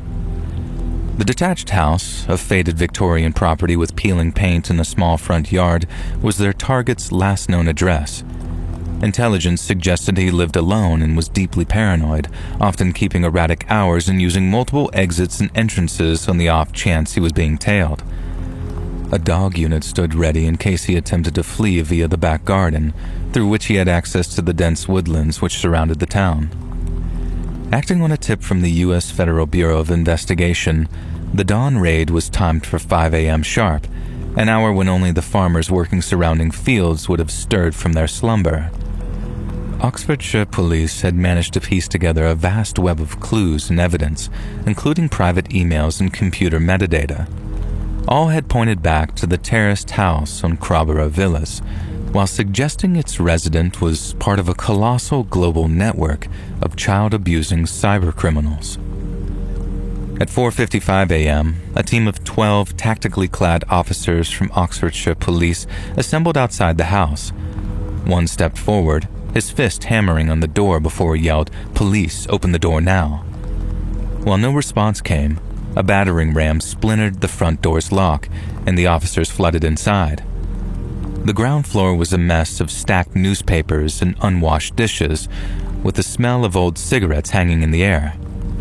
Torch beams swept the darkened rooms as officers moved methodically, clearing the living room and kitchen. Upstairs, they found 28-year-old Ian Baldock in a back bedroom, startled awake and scrambling to pull on a jacket. "Hands up, don't move," an officer barked. Baldock froze, his face pale in the flashlight's glare. He knew the game was up, and that escape was impossible.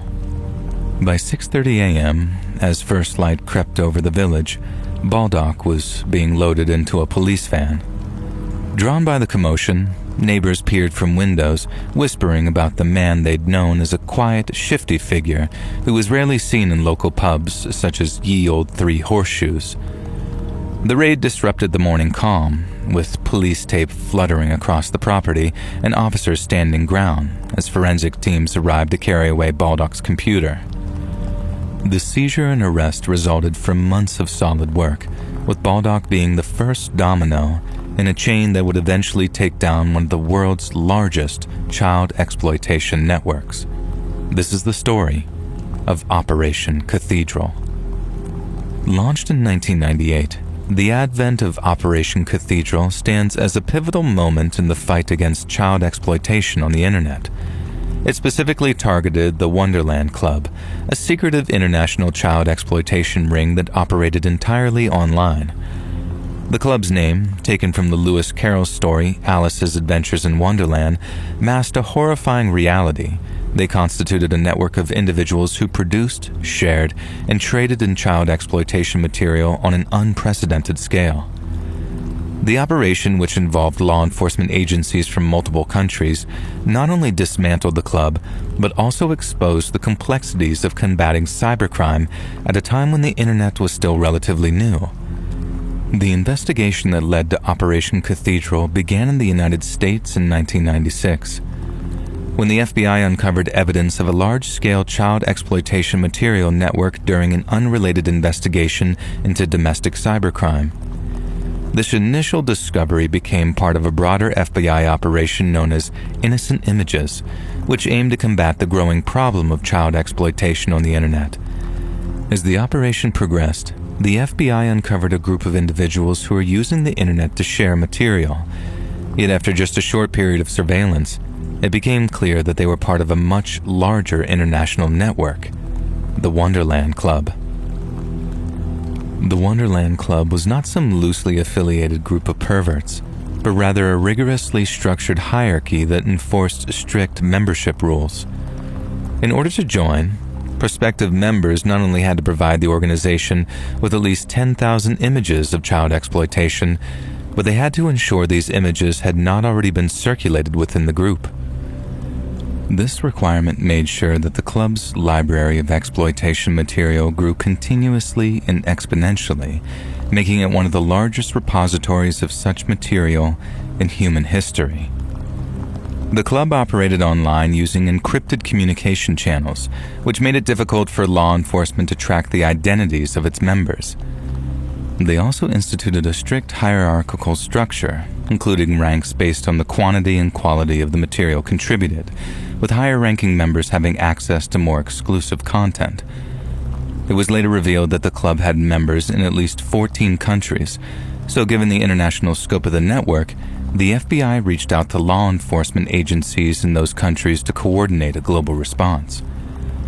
The UK's National Crime Agency took the lead, working closely with the FBI and other international partners to gather intelligence and plan a coordinated takedown of the network.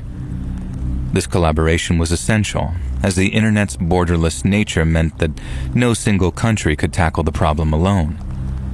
One of the most significant challenges detectives faced in investigating the Wonderland Club was the group's use of encryption and other methods to conceal their activities. Members communicated almost entirely through what are known as anonymous remailers, which strip identifying information from emails and use encryption to protect the content of messages and files. Additionally, the club's decentralized structure meant that there was no single server or hub that could be easily targeted. Instead, members shared material directly with one another through peer-to-peer networks. To overcome such obstacles, law enforcement employed a combination of traditional investigative techniques along with cutting-edge cyber forensics. Undercover officers began infiltrating the club by posing as potential members. Then, once they gained access to the group's communications, they were able to begin gathering evidence on individual crimes. But this was a delicate and dangerous process, as any potential misstep could alert the club's members to the investigation and cause them to scatter into the darkest depths of the internet. Another challenge was the sheer volume of material officers had to sift through. The Wonderland Club's library was estimated to contain over 250,000 images and almost 1,800 videos of child abuse stored on computers, disks, and other media. Analyzing this material in order to identify victims and perpetrators required significant resources and expertise. It also forced agencies to develop new tools and techniques to handle the scale of forensic data, including cutting-edge software programs that categorized and matched images to known victims. Yet while it would undoubtedly be a force for good, the investigation also raised important legal and ethical questions.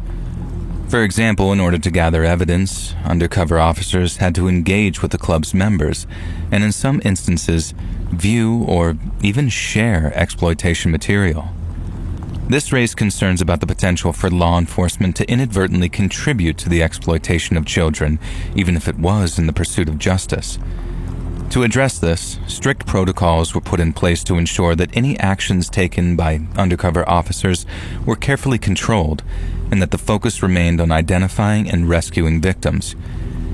Yet the issue is still reminiscent of a Friedrich Nietzsche quote from his work Beyond Good and Evil. He who fights with monsters might take care lest he thereby become a monster. And if you gaze for long into an abyss, the abyss gazes also into you. After 2 years of solid investigation, Operation Cathedral culminated in a series of coordinated raids which took place on September 2nd of 1998.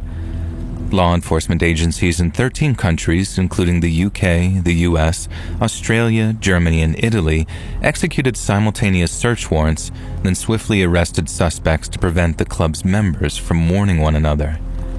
In total, over 100 individuals were arrested, and a vast amount of evidence was seized, including computers, hard drives, and other digital storage devices. One of the most high-profile arrests was that of Gary Salt, a British man who was found to be a key member of the club. Salt's home contained a large collection of exploitation material, and he was later sentenced to 12 years in prison for his despicable contributions. While over in the United States, the FBI arrested a man from California who was found to have over 100,000 images on his computer. Thankfully, the raids led to the identification of several child victims, including a 10-year-old American girl who was rescued after images of her abuse were found in the possession of a club member. This underscored the real-world impact of the operation, as it not only dismantled the network, but also saved children from ongoing exploitation. Despite the operation being a complete success, the legal outcomes of Operation Cathedral varied wildly depending on the jurisdiction. For example, in the UK, several members of the Wonderland Club were convicted and received significant prison sentences. But while the likes of Gary Salt were sentenced to 12 years, another member, David Hines, received a sentence of just 30 months in prison. In the United States, sentences were much more severe, with some individuals receiving up to 20 years in prison for even the most minor of involvements. But not all arrests led to convictions, and in some cases, insufficient evidence or legal technicalities resulted in charges being dropped. There is, however, a silver lining to that dark, dark cloud, in that it exposes gaps in legal frameworks, especially in countries where laws against child exploitation are either outdated or insufficient to address the scale and nature of the crimes. Naturally, this has led to calls for stronger legislation and better international cooperation to combat online child exploitation, and brick by brick, gaps in the defenses are being filled. Operation Cathedral also had a profound impact on law enforcement practices. It served as a model for future efforts, such as Operation Avalanche in 2001 and Operation Ore in 2002, both of which targeted similar networks. In response to the operation, several countries introduced new initiatives aimed at improving online safety, including public awareness campaigns and the development of software to block access to harmful content. The operation also raised public awareness about the dangers of the internet, particularly for children, and highlighted the need for education and resources to protect them from online predators. By dismantling the Wonderland Club, law enforcement agencies not only brought perpetrators to justice, but also rescued victims and prevented further harm. The operation's legacy lives on in the continued efforts to combat child exploitation online, serving as a reminder of both the progress that has been made and the challenges that lie ahead.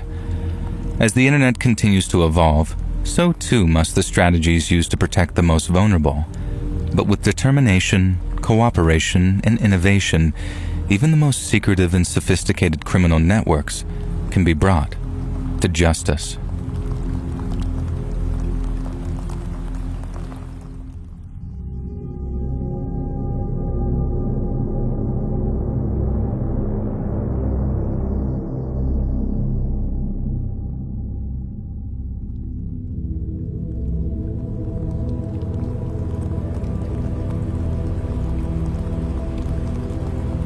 My name's Sarah, and going to a music festival a few years back was somehow one of the best and worst decisions I have ever made in my life. It wasn't a huge festival, and the guys who organized it were total idiots, so I don't want to give them any free promotion by saying which one it was. But it took place in the middle of nowhere, in a whole bunch of fields, and it was mostly EDM all night until dawn. We bought our tickets online, bought camping equipment, and the whole deal. And we were super stoked to attend, and while that first night was amazing, the second night, not so much. A friend and I had been dancing in a big tent together to a DJ we both liked, then after a set was over, we decided to take a break and get some water. Once we were outside, she realized that she needed to go do something related to feminine hygiene. I offered to join her, if only for the company, and she said no, it was fine, that she'd just go to our tent and come straight back again. I was like, okay, cool, and then watched her walk off before heading back inside with my water. Now, I'm a girl in my 20s. I work out and I've been told I'm pretty, so I'm used to a certain amount of male attention, and I'm not obnoxious about it. I usually just lie and tell the guy I have a boyfriend, even in situations where I might kind of be into a guy, because I don't want to have to play the dating game when I'm just trying to have fun with friends, you know? I'd already had one or two guys shoot their shot with me, and they'd taken it like gentlemen when I kind of told them to buzz off. But then this one guy started trying to dance with me. Some dumb, sloppy drunk in a dirty white tee who smelled like stale beer and cigarettes, and he would not take no for an answer. It got to the point where I just wasn't having fun anymore, so I waited for an opportune moment to slip away from the guy and then walked all the way outside the tent to wait for my friend outside. I thought that I'd given the guy the slip at first, like I really did wait till his back was turned away and darted off into the crowd and toward the exit. But somehow he managed to tail me outside and then started asking where I was going and why I was ditching him. Now I said, I told you 20 times already, I have a boyfriend. But then he says, oh, that's chill. We're just vibing out, you know? But in a way that was clearly not friend-zoning me in the minimal. Things were actually starting to get pretty heated, with the guy saying something along the lines of, what the hell's your goddamn problem? You think you're better than me? And then suddenly, a stranger stepped in. Lisa, the stranger said, like they were pleasantly surprised to see me. Oh my God, what the hell are you doing here? Mom didn't tell me you were home from college. And to make it clear, I had never seen this person before in my life, and I had never been to college. But they seemed to insist that me and him were cousins.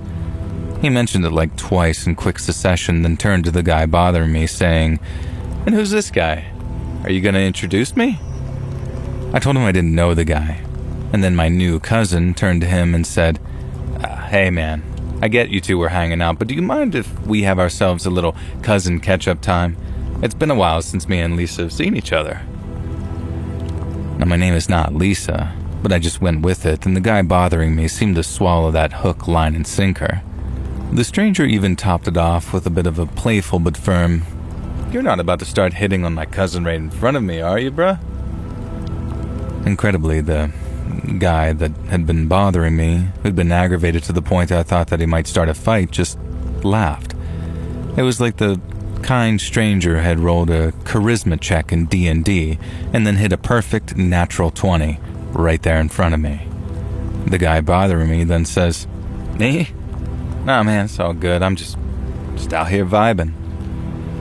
Then after reaching in to give us both fist pumps, he wandered back into the big tent to rejoin the party. I remember turning to the kind stranger, half stunned and half impressed, before thanking him for stepping in so masterfully. He said it was no problem, and that the cousin trick had worked a bunch of times before. He then introduced himself as Aaron, and I jokingly introduced myself as Lisa before telling him my real name. I explained the situation, and not just that the guy had been bugging me, but that I had been waiting for my friend to come back out from our tent. It then occurred to me that she'd been an unusually long time, like way longer than either of us expected, and that it might be an idea to go check on her now. And I said that to Aaron, saying it was nice meeting him, and I was grateful for him stepping in, but that I had to go find my friend because I was worried about her. He then suggested he accompany me to keep annoying guys at bay, kind of like a free bodyguard, and I just say, "All right, sure, why not?" We started walking and talking, swapping festival stories and talking about which DJs we enjoyed so far, and Aaron seemed like a great guy. He'd gotten a ride with a few friends of his who were apparently off seeing a DJ he wasn't a huge fan of, so he decided to kind of wander around soaking up the vibes and discovering some new music. That's when he saw me. I told him, before he got the wrong idea, that I had a boyfriend. This was a lie, but like I said, it's pretty liberating not feeling that dating pressure or having to assume a guy has ulterior motives when it seems like he's just being nice. Aaron then says, "I figured you might be taken, but that's not what I'm about," and explained he too was in a relationship, but that it was complicated. I asked if all his vocabulary was taken from Facebook relationship statuses, and he just sort of laughed and asked if that's how I was thanking him for saving my ass, with insults. And we went back and forth like that for a while, and I'll admit, I started really enjoying Aaron's company. But as he passed the area his tent was at, he asked me to wait a minute while he went and got something from his bag. I said sure, and then a minute later, he came back with 2 bottles of water. Now, it was a super warm evening, but the humidity was out of this world. So while there was a lot of alcohol being drunk, there was a butt ton of water being drank too, mainly by people who were on things other than booze. Aaron then comes back with 2 unopened bottles of water and offers me one. I had my own water bottle, but it was only a quarter full and warm, and I probably could have used a fresh one. But accepting a fresh bottle of water from Aaron would have also broken the #1 rule of festivals or raves for me. Do not, under any circumstances, accept drinks from people you do not trust with your life. That's probably the oldest, most tried, and most tested rule of raving and nightclubbing, and it's usually the first thing most girls learn whenever they head out into the night for the first time. Rules, as they say, are written in blood, and if that is true, this chapter is a long one. I feel like everyone knows someone who's been spiked at a party these days, or someone who at least got scared that they were having too much to drink on an empty stomach. So it's one of these things that's firmly built into what you might call the collective consciousness of girls. And this meant that the second Aaron offered me the water bottle, I was instantly sort of like, nah. I didn't voice any of my suspicions out loud. I didn't want to offend the guy, but I also think that he took a major hint when I said, "No thanks, I'm good." And then he responds, "Huh, okay. I guess I'll keep it handy if you change your mind." And I remember thinking, I definitely won't be changing my mind about that water anytime soon. But I thanked him anyway, and we kept on walking towards where me and my friend were camped out. I guess that might sound super odd to some. Like I mistrust the guy enough that I won't drink his water, but I'm okay with him walking me up to my tent. I suppose it is kind of contradictory, but I didn't make the rules when it comes to keeping safe at events like this. I just follow them, and they've worked out for me so far. Anyway, Aaron and I wandered back to my tent, chatting back and forth the whole time, and I remember getting some really good vibes from him. But then, when we get back to the tent, I excused myself to go check on my friend. I was worried she might not be there, in which case, where the hell was she? But not only was she in the tent, but she was fast asleep and snoring. I woke her up to check on her, and she apologized for not texting after explaining that she was just exhausted. She only planned on taking a power nap, but she must have totally slept through the alarm. I said it was fine. I was just relieved to know that she was okay. But since I didn't feel like settling down just yet, I'd be back in a few hours after taking a walk around the festival site. I already made it up in my mind that Aaron was chill enough to take another walk with, even if I didn't quite trust him enough to drink his water yet. And so I wished her good night, zipped our tent back up, and then stepped my way through the mess of guide ropes to where Aaron was waiting for me. And in so many words, I explained the situation and that I had a couple of hours to spare. And then Aaron said that we should just keep going on what we've been doing, walking and talking, and since I thought that was a good idea, I accepted. I didn't feel much like dancing, and it was so late that all the food places had closed up for the night, and so we ended up just wandering around, soaking up the vibes on what was an unusually warm summer night. And so after maybe an hour walking around, I asked for the second bottle of water that he was carrying. And I remember him kind of laughing like, I thought you'd never ask. But after I reminded him how careful girls and boys have to be about spiking, he agreed my caution was fair. And I drank some of Aaron's water. We walked and talked some more, and before long, I noticed that we'd walked all the way to the very edge of the festival site, where it was super dark and very quiet. We traced the edge of the area, and Aaron started to get a little flirty, but I figured that he'd earned a chance to shoot his shot once he'd been walking around with me for so long. But then, it struck me.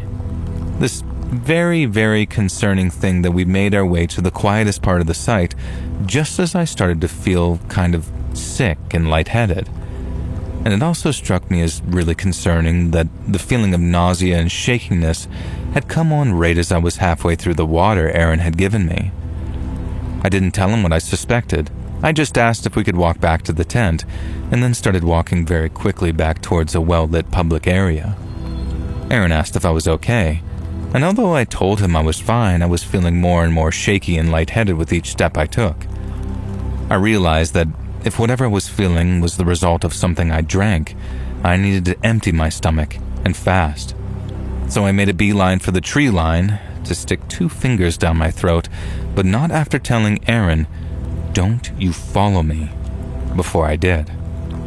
And I puked my guts up, till nothing but bile came out of my stomach and it was completely empty. And then as I wiped my face clean and wandered back towards Aaron, I felt my head clear. I realized it was probably just the crappy alcohol and lack of decent food making my stomach rebel on me, because almost as soon as I'd puked, I started to feel a bit better again. But as I started to feel better, I started to feel this mix of dumb, mean, and paranoid. I didn't know how to explain it. Aaron hadn't spiked that water. He'd given it to me out of the kindness of his heart, and all the while I'd been half considering him a predator, like that wasn't somehow insulting to him. Aaron asked if I was okay, and what was going on that made my mood change on a dime, so I told him straight up. I was so terrified of being spiked that the second I felt unwell, I just assumed it was his fault, and he was some predator who played the long game and tricked me into drugging myself. And I apologized, like it was legitimately heartfelt, and said that I totally considered if he wanted to escape the psycho B-word that he'd met while he still had the chance. But Aaron did the typical Aaron thing and not only accepted my apology, but said that he'd be too scared if all he heard were men are bad horror stories from all those Netflix crime documentaries, which I'd mentioned being into, and I guess had fueled my paranoia a little.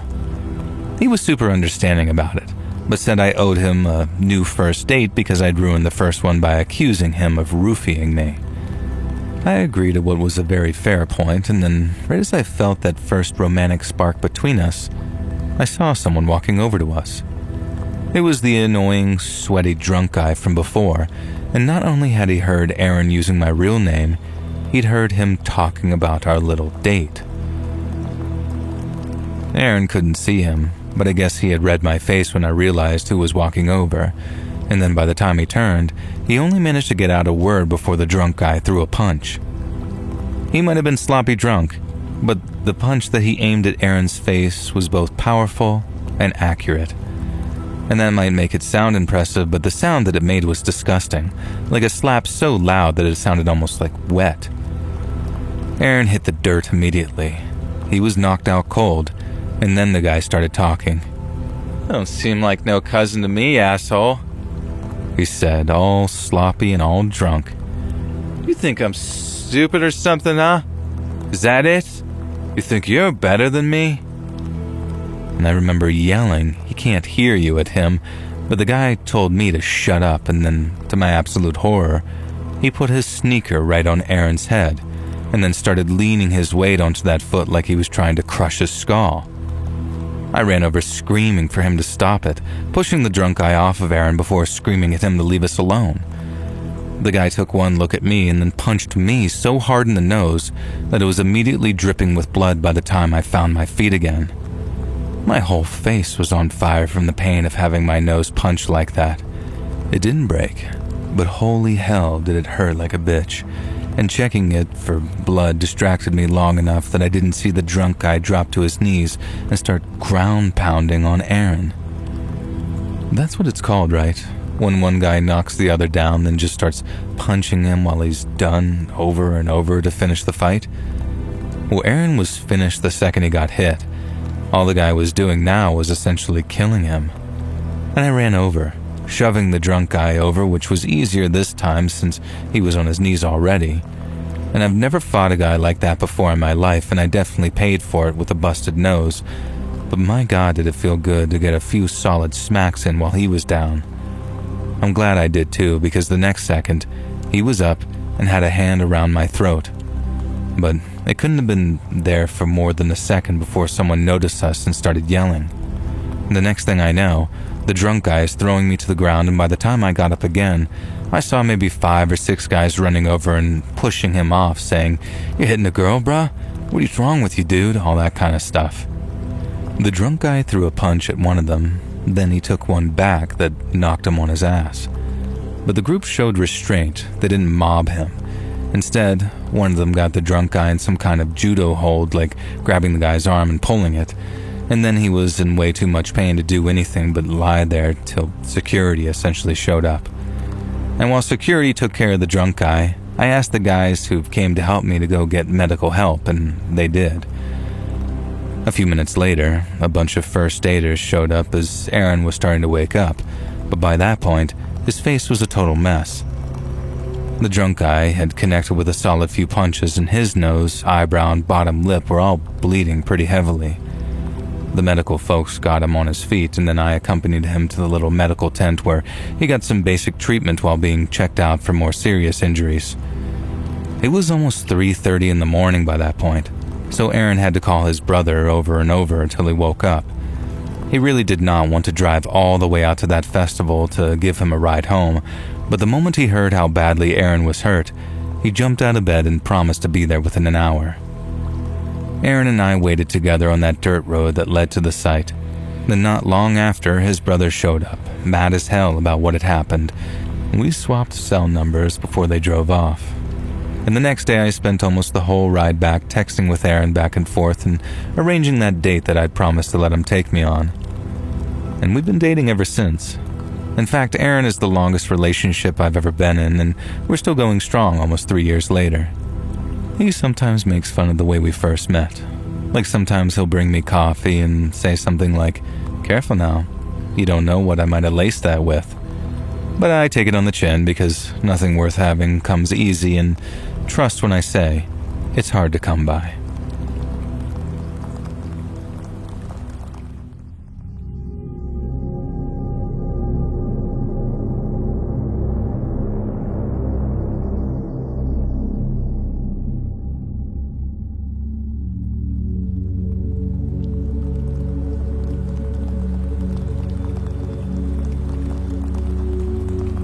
Over the past few years, lurking among the digital shadows of the World Wide Web, a predator had been exploiting the very platforms meant to offer comfort and community to those in need. It's a case so brutal, so calculated, that Hamburg's chief prosecutor would say the acts exceed human imagination.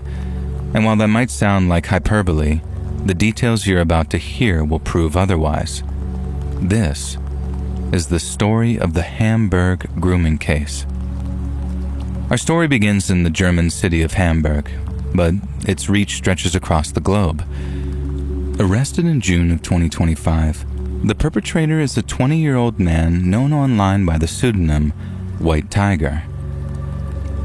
His identity remains a secret due to strict German privacy laws, but his actions are now infamous. White Tiger wasn't just any predator. He was methodical, sophisticated, and deeply insidious.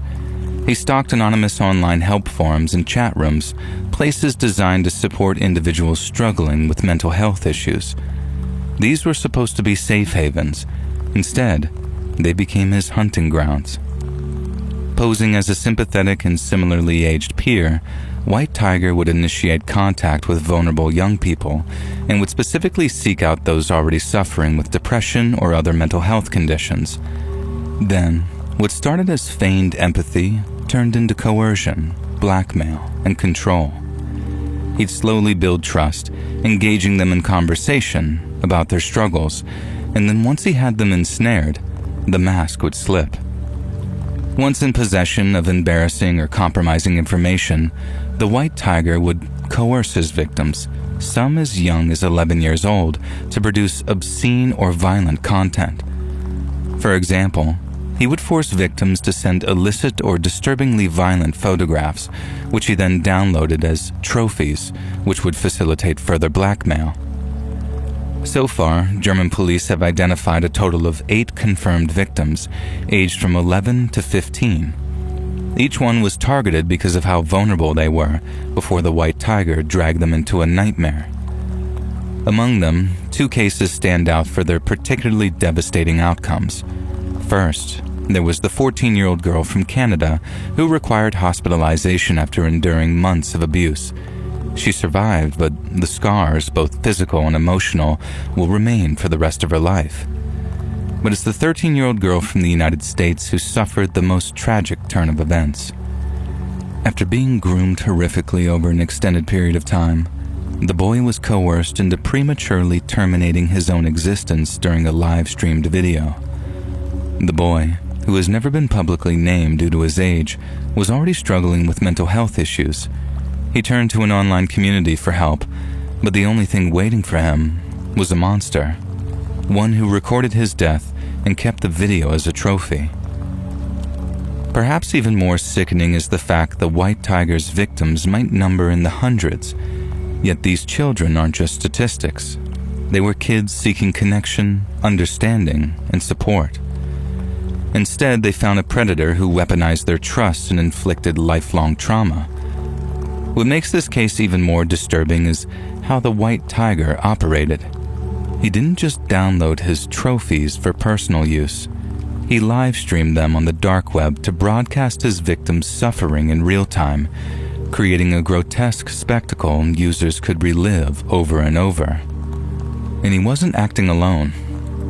The white tiger was part of a larger, more sinister network known as 764. A vile group of online predators identified by the FBI as specialists in exploiting minors.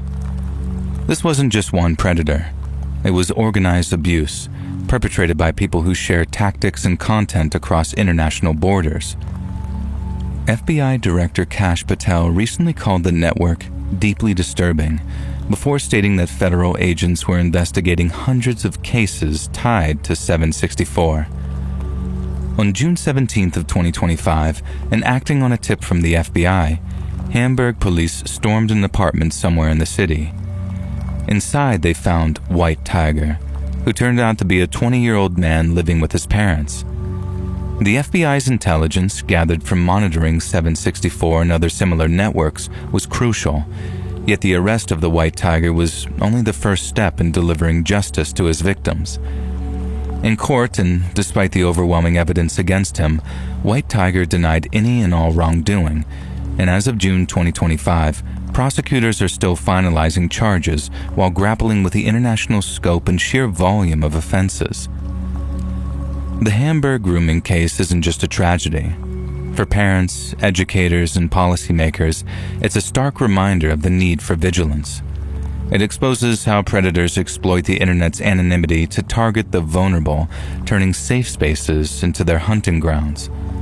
Children need to be taught the signs of grooming, such as extensive personal attention, requests for secrecy, or pressure to share explicit content, while adults must learn to monitor online interactions without stifling independence. Social media platforms bear some of the responsibility too, and can implement robust safety guards such as real-time moderation and anonymous reporting to detect and penalize predatory behavior. But perhaps the most critical lesson is the need for international cooperation. The group's leader was arrested in Greece, while another member was sentenced in Michigan, and many argue this is proof that cybercrimes demand a unified global response. The online exploitation of children might well span the globe and include hundreds of thousands of faceless victims and nameless perpetrators. But it's the singular personal stories that are somehow the most moving. such as those of the 13-year-old boy whose life was stolen, the 14-year-old girl who fought to survive, or the 6 other children whose trust was shattered. Their stories are a wound on our collective conscience, but they also offer hope. The arrest of the White Tiger and the dismantling of 764 show that we can fight back. Because in a world where predators hide behind screens, VPNs, and faceless avatars, vigilance is our strongest weapon.